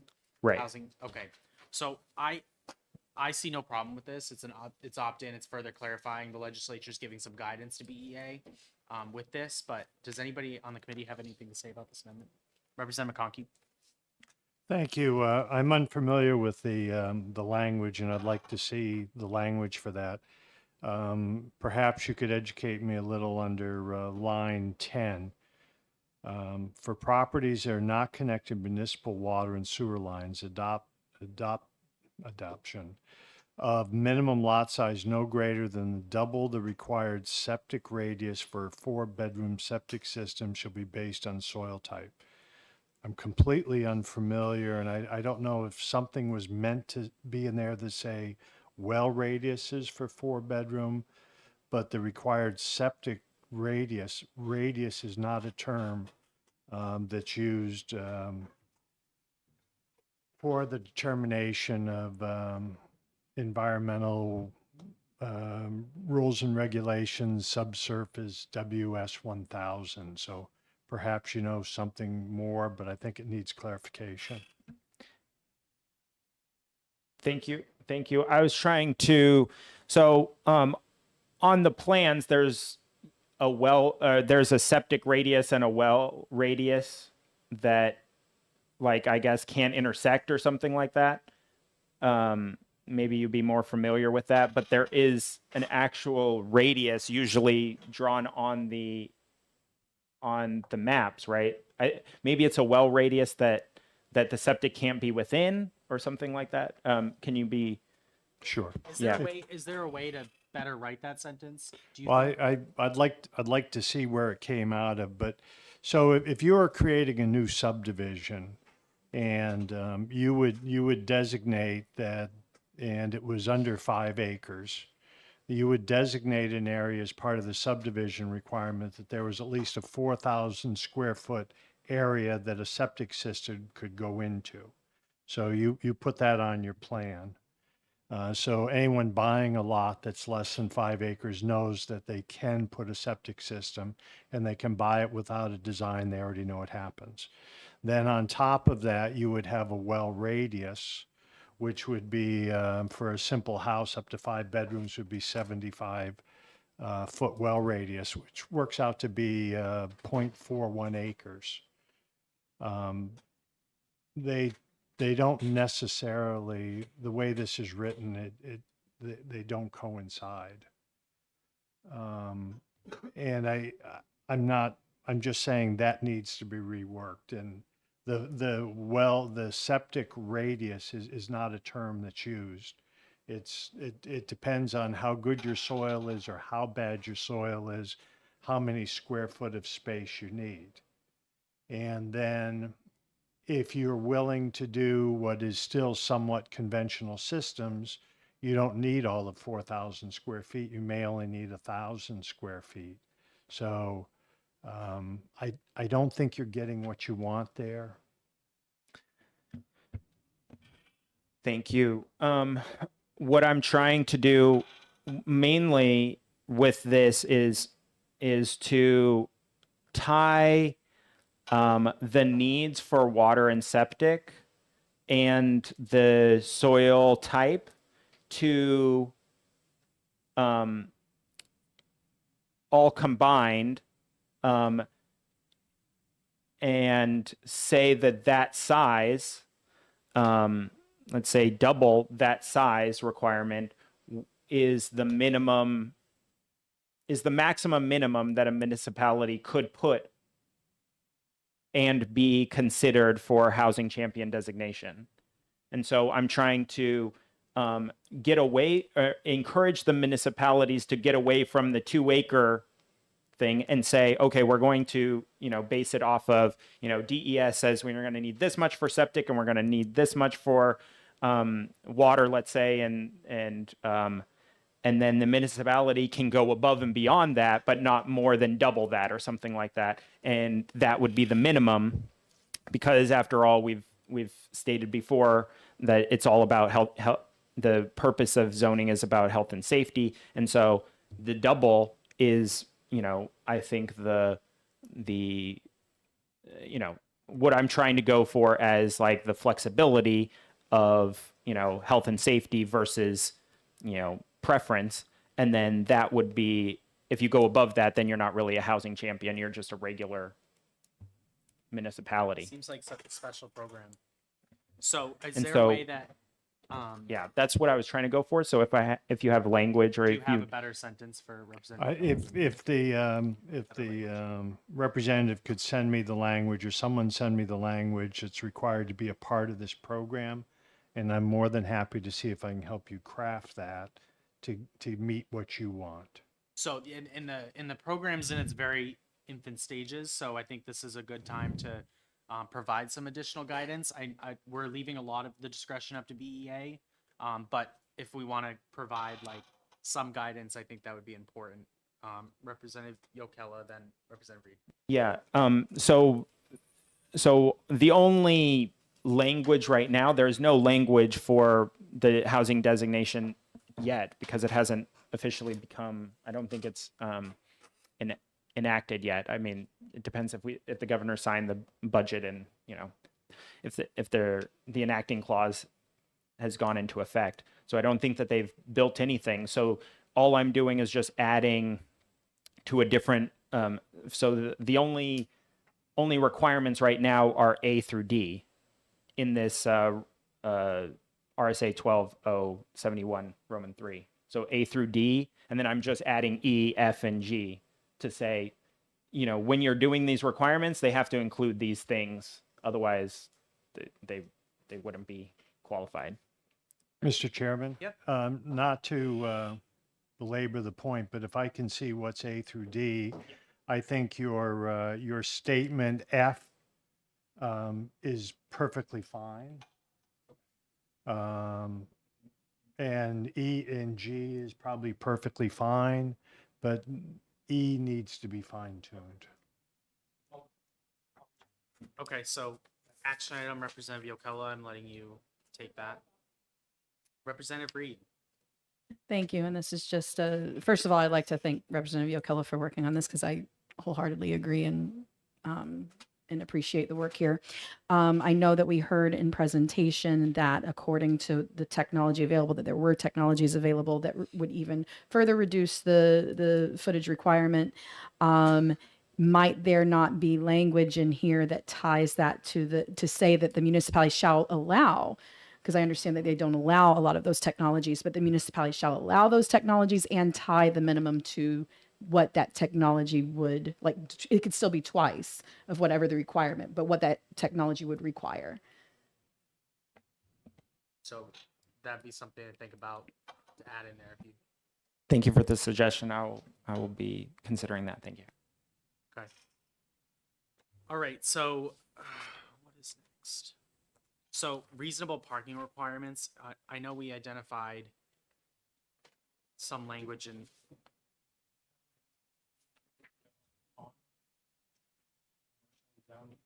And Streamline. I'm on commercial. did you okay. want to I mean, did anyone else worked on streamlining municipal, I guess? Yeah, Is- I'm looking at, is there anything that we've heard from our presentations about streamlining municipal inspections that we think that we could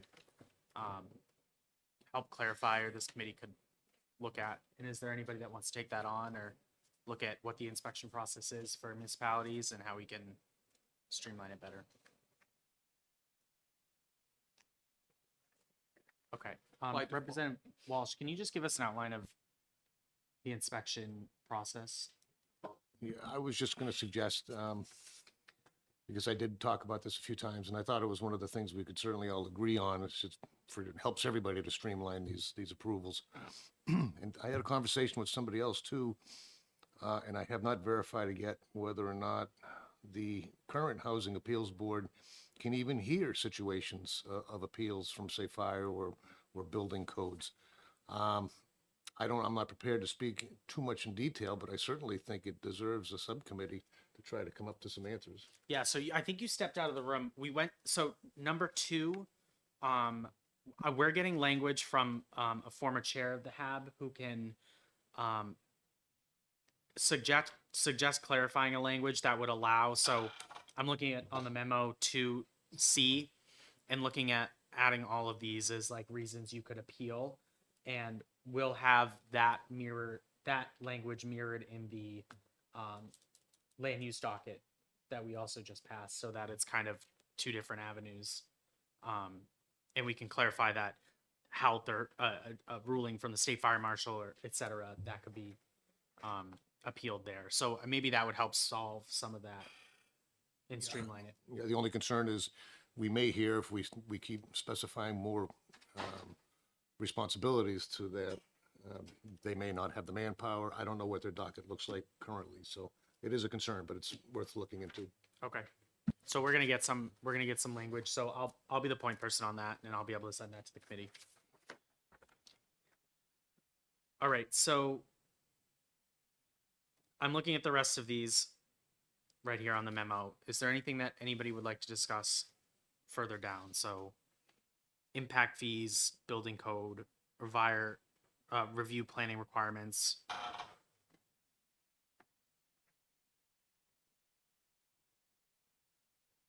I mean, I'm intrigued by, I'm sorry, I kind of blanked out. We were already covering the expansion of commercially to include residential, right? And, Is that already being taken care of by somebody? no, I don't know if I would be in favor of that, but Oh. I would like to at least see language on that. Okay. Kristen also put together a memo on impact fees. I don't think you printed like half, but not all of it. So we also have an opportunity to designate that a certain amount of impact fees goes towards some funding mechanism in the municipality. Is that something that anybody wanted to look further into? Because some municipalities charge it, some don't. So maybe we could say if you do charge it, it goes towards, Most of the impact fees, go ahead, just put your mic on. thank you, Mr. Chairman. Most of the impact fees are already designated for something like schools, fire, and things like that. So I think that's already being done as far as the Okay. designations. Okay, I didn't know if we wanted to I- make it more targeted or leave it flexible. I mean, I don't think it's fair for them to charge impact fees on smaller units that aren't going to have any children, but the schools also have that impact fee. Say I want to build a building with a bunch of efficiency apartments, and they're going to require me to pay a school fee. There's no kids going to live there. That's something we could look into, Representative Damon. or Might want- retirement home. We might want to look at newer research on school utilization because public school enrollment has declined so much. There's a threshold where increasing the number of children attending schools is not increasing cost because you're not needing greater facilities or greater staff. And I think there is some preliminary research on that, maybe out of UConn. But that should be incorporated into that, or could be incorporated into. Representative Ocala. If I remember correctly, the impact fees are designated for a specific purpose. So if they were for school and that school and have to be um, and if they're not used, then they would be returned to the people that that paid them, right? So if that development that the representative was talking about did not have an impact, wouldn't the money just be returned? Or you're trying to reduce the cost of that borrowing of that money, or Is there any way, I think developers indicated that impact fees are an impediment towards development. So is there any way to create language that would is there anything stopping the municipality from allowing 20 years to pay the impact fee instead of 1 year? Or could we, say that a developer or somebody that makes creates a proposal may ask for a 10-year payment plan instead of a 1 year? I don't know how the committee feels Well, about that. Yeah, Representative Reed. I think that would be a good idea because that does stop people. I mean, the guy from Red Oak was a good example of what he was saying, and Agnos too. And it's a lot of sort of upfront money. If you can spread it out and even maybe charge interest or something while they're making payments, it would help people get in, help people get started, bring down the cost of the construction is what we're looking at. So, my resident planning board member is Representative Walsh. Is there anything prohibiting a municipality from doing that now, or do you think there could be language put in there that would clarify that they're allowed to? A developer can request that, or a municipality is allowed to do it. If I understand your question correctly, as far as I know, it's upfront money. I don't know of any mechanism or tool for them to stretch it out. I will also say, as being part of a town that does impose impact fees, I cannot tell you an example where any money was returned. It's just, when you see, and I'm not targeting anybody, but whether it's fire, school, or whatever, the budgets go up every year anyway. So so long as budgets are going up based on, and development's going up, there's a justification for the money to disappear. So, do we need enabling language that would allow a municipality? I get you, Representative Reed. That would allow a municipality to charge impact fees for 20 years instead of 1 year. Yeah, if you want to take that as an angle, I can see that legitimacy of that. We Okay. would need language. You can't do it right now, as far as I know. Yep. Okay. I will. Does any? I don't mind working on that if somebody else, or unless somebody else really So wants chomping at the bit. Representative Reed. specifically, that's what Manchester was requesting, was a 20-year return. I believe we currently have a requirement for a 6-year return. So just to clarify, So we expand 6 year to 20 year. that's what Manchester is requesting. Representative Yokello. So representative was talking about how fast you have to return the money. What I'm thinking about as you talk about, like, being able to collect, some amount of money, let's say $100,000 over, 20 years or whatever. The mechanism for that, for someone that is building the property and then selling the property, it would seem like that would need to be as part of the deed or whatever, that there's supposed to be, payments in the amount of, $1,000 per month until, such date, 2027 or whatever the case may be, being in the deed or something like that. I don't know how you would do that I don't if think the we need to person even sells get it. into the weeds. I think all we need to do is go in and say, if you want to, you can charge this, and then they have to figure that out. We don't have to clarify that for them. Yeah, and if somebody's building it and selling it, it could be part of the sales agreement that's paid during the sale. But that'll be between the developer, municipality, and the buyer. Representative Walsh. Yeah, then thanks Representative again. Di Lorenzo. I'm all set. Okay. I had the same question as Representative Yukela. Okay. No, thank you. Just for clarity, just so I'm clear too, I must have misunderstood you. It is correct. It's upfront money now, and you've got 6 years to use it before you have to give it back. My point is, I've never seen it given back because the budgets keep climbing every year. And that money from the impact fees is part of it. So I thought you were looking at a way to reduce the upfront money. yes, that's what I was. Okay, That's we that- were mixing two things. So I want to put in enabling language that would allow a municipality to charge impact fees for an extended period of time at a smaller rate, and then charge reasonable interest or something on it if that agreement is reached between municipality and developer. So I'll send language over, but is there anybody that's totally against that idea? Nobody. Okay, we're gonna work on that. Did you have something, Representative McConkey? I would just say on, thinking through, if it's a larger development, that the impact fees would only be by whatever phase they're in. And if if the units are to be sold, then you should consider that unit when it's sold, that money has to be paid.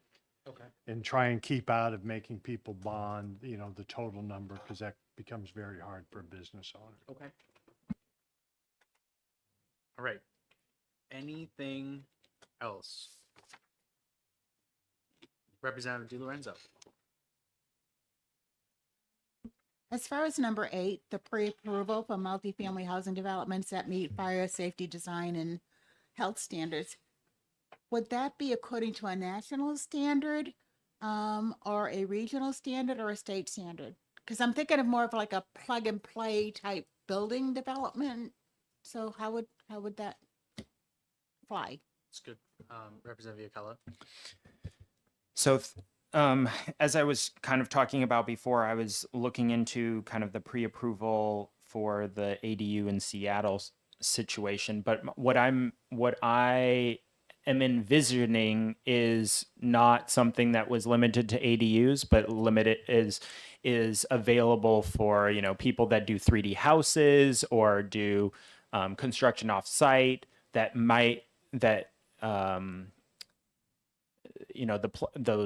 blocks that fit together, all these different kind of designs that are being produced should be able to go to what I'm thinking is either the regional planning commission or something like that, and they would go through kind of the approval process instead of at the local level. They would do it at the regional or the state level, and they would go through kind of the exact same process that they would do at the local level, except do it at the state level, and then it would just be approved for all kind of the subdivisions below that. And then they would have to kind of go separately for, the footings and the drainage and all of that stuff for that specific site. So that's kind of what I have envisioned. So it would be at I guess to answer your question, it would be at the state level. And obviously it would have to be allowed in all of the levels, I guess. It would have to be allowed. Like that type of building would have to be allowed, I guess, in all. Like you wouldn't be able to build something that's not prohibited by federal law, right? That would be that would be weird. Okay.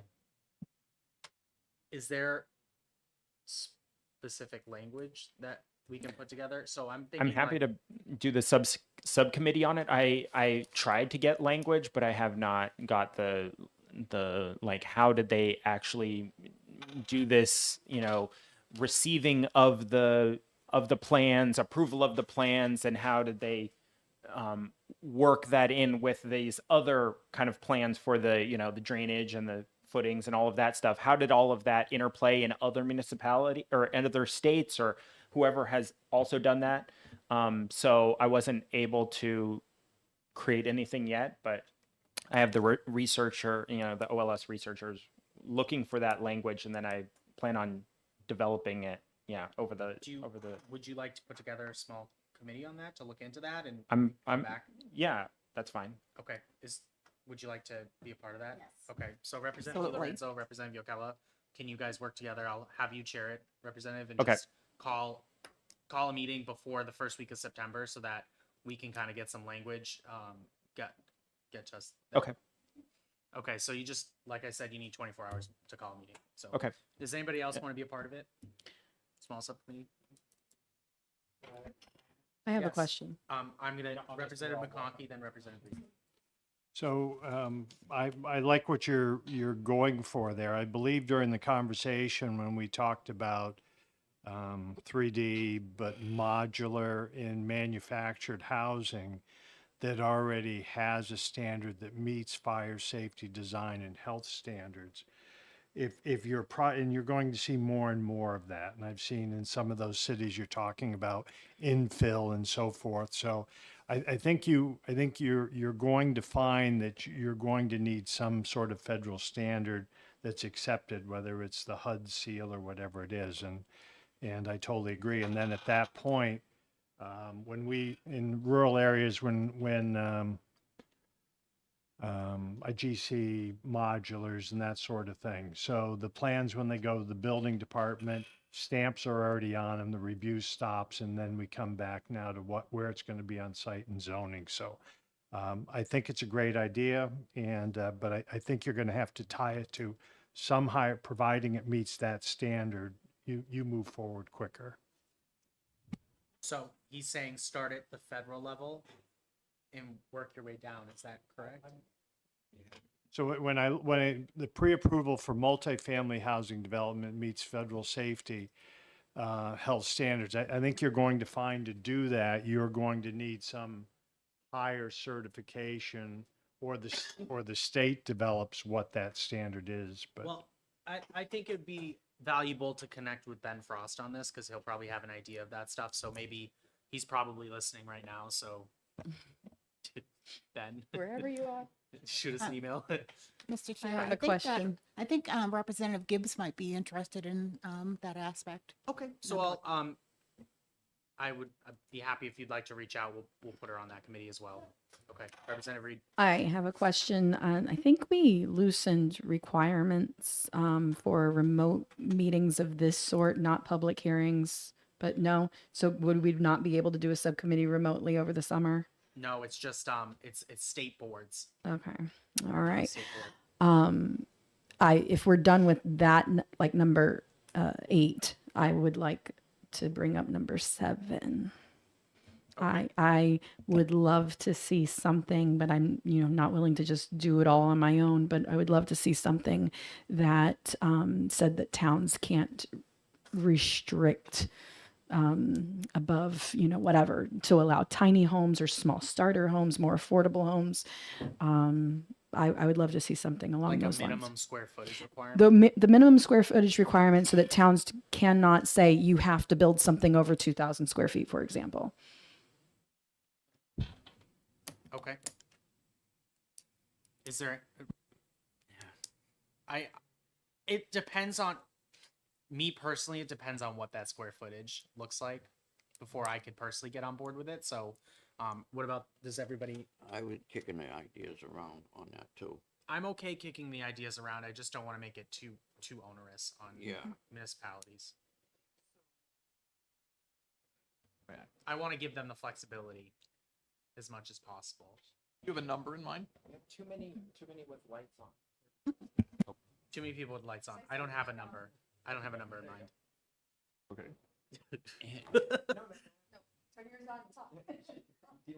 Well, Does I anybody asked the have- question, he answered the question. Does anybody have any number, Representative Ocala? So obviously my amendment that I already talked about HB 13 or 313 already was kind of trying to get them to adopt a good standard. Are you talking about kind of doing the opposite and saying, hey, if you don't want to be a housing champion, you can't have a lot requirement of 100 acres and a building size requirement of 1,000 square feet minimum? What if we just Is that loop what you're this trying in- to say? What if we just loop that language into this housing champion stuff, so that way it's not a requirement, but if you want to be a housing champion, you can't require more than this amount in a single family zoned area.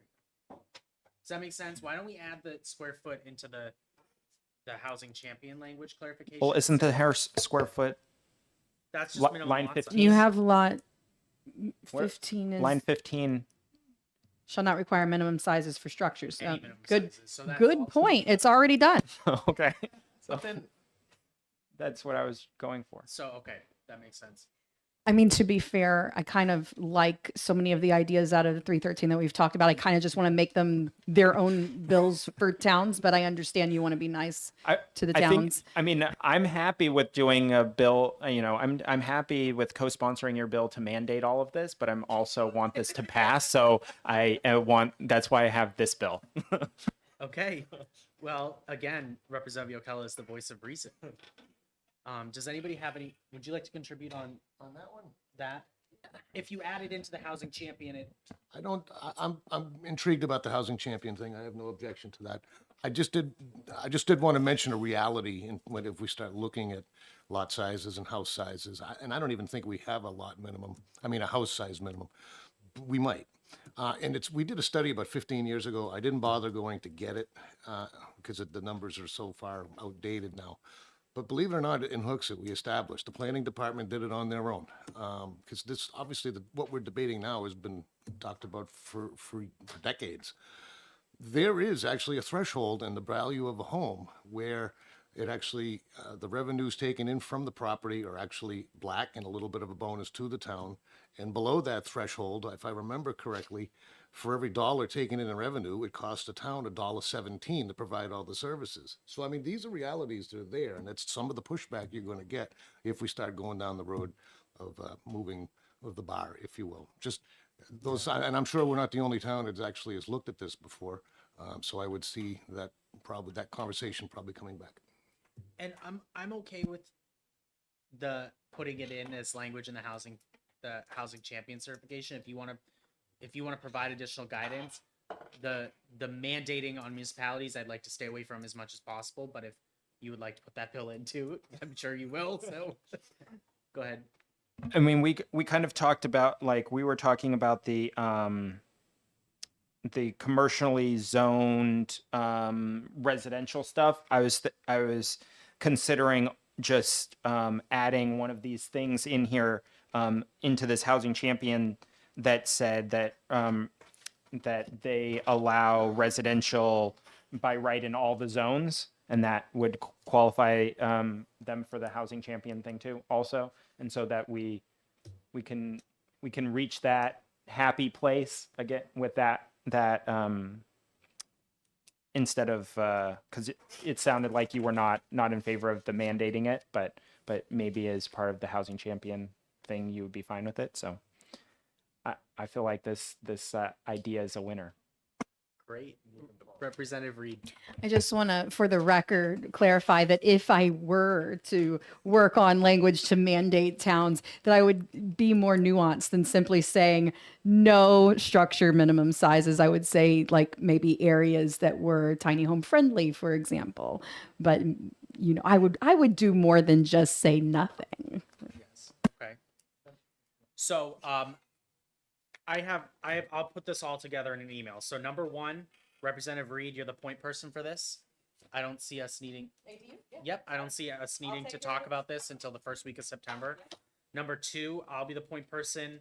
I'll connect with the Housing Appeals Board people and make sure we can get language that would expand the appeal process to allow for unfair or unreasonable or perceived unreasonable rulings by state or local health, fire, or Heritage Commission, DES, all these things. Allow appeal process through the HAB or the Circuit Court, the land review docket. Number three, Representative McConkey is going to send us language on DES. Number four, who was looking into that? Municipal inspections, streamlining. We had a committee, right? Or you're looking into, so do we not want to touch that right now? I didn't take note. I mean, municipal inspections. My thing was kind of the pre-approval thing. It's a little bit of streamlining the process, because then if it was pre-approved, then you wouldn't have to do Right. So we'll probably combine combine that with the pre-approval, and I'll 4 and charge. 8. Yep, and I'll charge you and Representative DiLorenzo, Representative Gibbs on that. Number 6 we've dealt with. number 7, square footage requirement, we're dealing with in the housing champion language. And then number 9, impact fees. I'll put together some language on allowing a municipality to extend the impact fees over a certain amount of time and charge reasonable interest and administrative fees. So that will allow a developer the flexibility of paying those upfront or spreading it out over a up to 20-year process. Okay.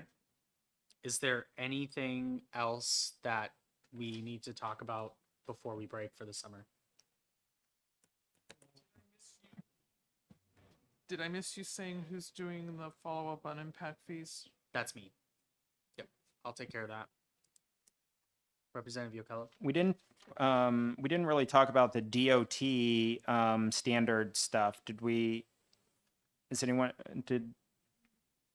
skip that on purpose, or are we is anyone interested in that, I guess? Yeah, I didn't understand. I didn't remember that conversation as well as I probably should. I think that there was a conversation that a developer made about how there need to be 2 sidewalks or something on a road. I think that they were suggesting that that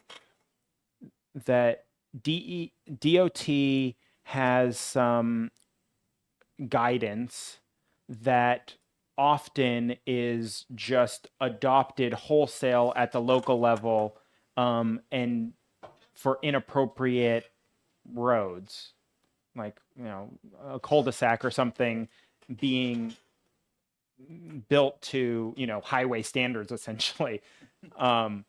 Right. And just because it was adopted wholesale at the local level, and maybe trying to find some lower level recommendations for that, for those side or ancillary streets that municipalities, or encourage them to adopt, lower standards for those ancillary streets instead of the highway standard, essentially. So I think that is something that we can loop in with the HAB and say, if you disagree with that guidance for that specific area, you can appeal it through the HAB.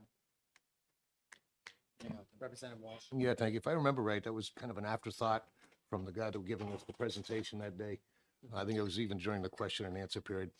That's fine. We can look at it. I'll even take a look at it as far as our requirements. I don't know what other towns are doing, but the reason they do make it easy, and I'm sure it's not interstate highway standards that they're applying. But after a subdivision is built, the town actually has to take ownership of that road, and that includes maintenance and replacing it. And so that's why you see the towns going with a pretty strict standardized. So I don't know how much we want to look into it, but I'll take a peek. And they have to plow it, and they want room for the fire engines to go up and be able to turn around, so their standards are pretty, for a Right. cul-de-sac thing. And keep in mind, it's not just a pavement either with all your substrates. A lot of these with curbs and sidewalks, now that you've got structures underneath, I mean, there's a lot to it, so. Okay. Representative Reed? Tangentially, I would ask that Representative Yocella consider for his Housing Champions 313 to add, or just consider adding, a piece about walkability and bicycle. That, why are you looking like that? That kind of thing that towns can provide makes housing more livable, more housing more livable for people. So it's just something to consider, and we can consider things without the faces. Representative Walsh? Well, if we're considering things, because I know we're looking at affordability, especially in terms of apartments, but I did get a call this morning from somebody who was just appointed to the electric vehicle charging station in apartments study committee that's going on. So are we looking at affordable apartments as a goal, or are we going to start mandating electric vehicle charging stations too? Because their suggestion was, should this committee's topic come to this committee? And I said, I don't know, but it's a good question. Well, I mean, I live in a townhouse. I don't have a garage. If I want an electric vehicle, I wouldn't even know where to put it. I don't own that spot either, so. Okay, do you want to look further into the planning requirements on DOT standards, Representative Walsh? All right. All right. So does that cover everyone?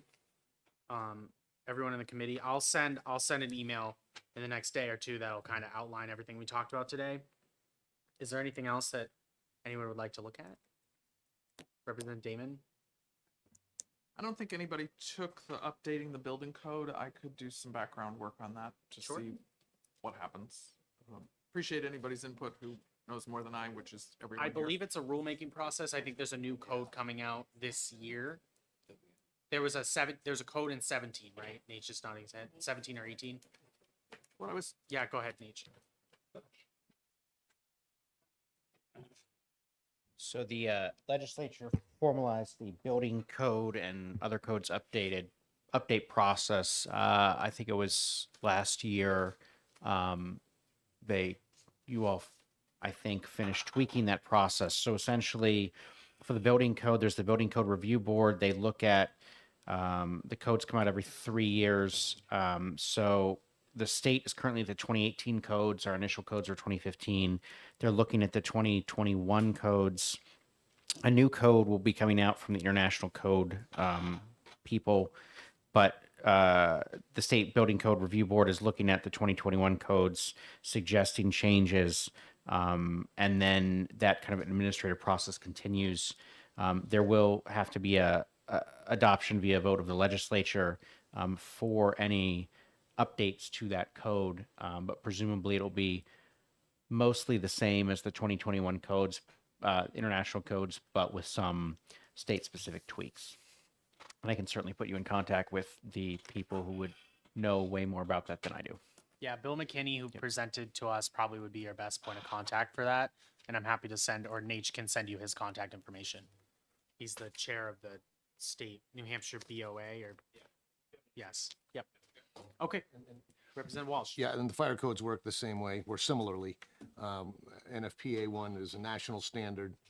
We adopt it with our own exceptions after the fact. Usually, we were just on 18, I believe, and we might have moved up to 20 or 21 in the fire codes as well. Okay. All right, we have all of our chores for the summer, so I hope everybody has a good summer and gets much needed break from the legislature, as I will. Representative Damon? so just planning ahead. It sounds like we will have a committee meeting the first week of September. Plan the first week of September. Is that for- meaning Labor Day week? That is not Labor. What? What are you laughing about? Oh yeah, no, I really don't have an intention of doing it the day after Labor Day, but the Because- filing period is the second week of September. I believe. I Right, believe it so- starts September 11th, right? So Labor Day is the 4th. Yep. So the filing period starts the Monday after Labor And the Day. the legislature isn't really going to meet, so we have flexibility for Wednesday or Thursdays to get together. Pretty sure there's going to that be other committee meetings that week, so. Try for a date. you know. So we can do that as well. I think, and that would give us more time to redo what we've done. Okay. Yeah. I mean, that would just give us more time. August after August 15th. Yep. Okay. So stand by. I'll send. Pick a date Yeah, at the we'll end of pick. August. I'll confer with the vice chair and we'll pick a date. Okay. Thank you, everyone. Have a good summer. Trying to fit all the pieces together. There's so many moving parts.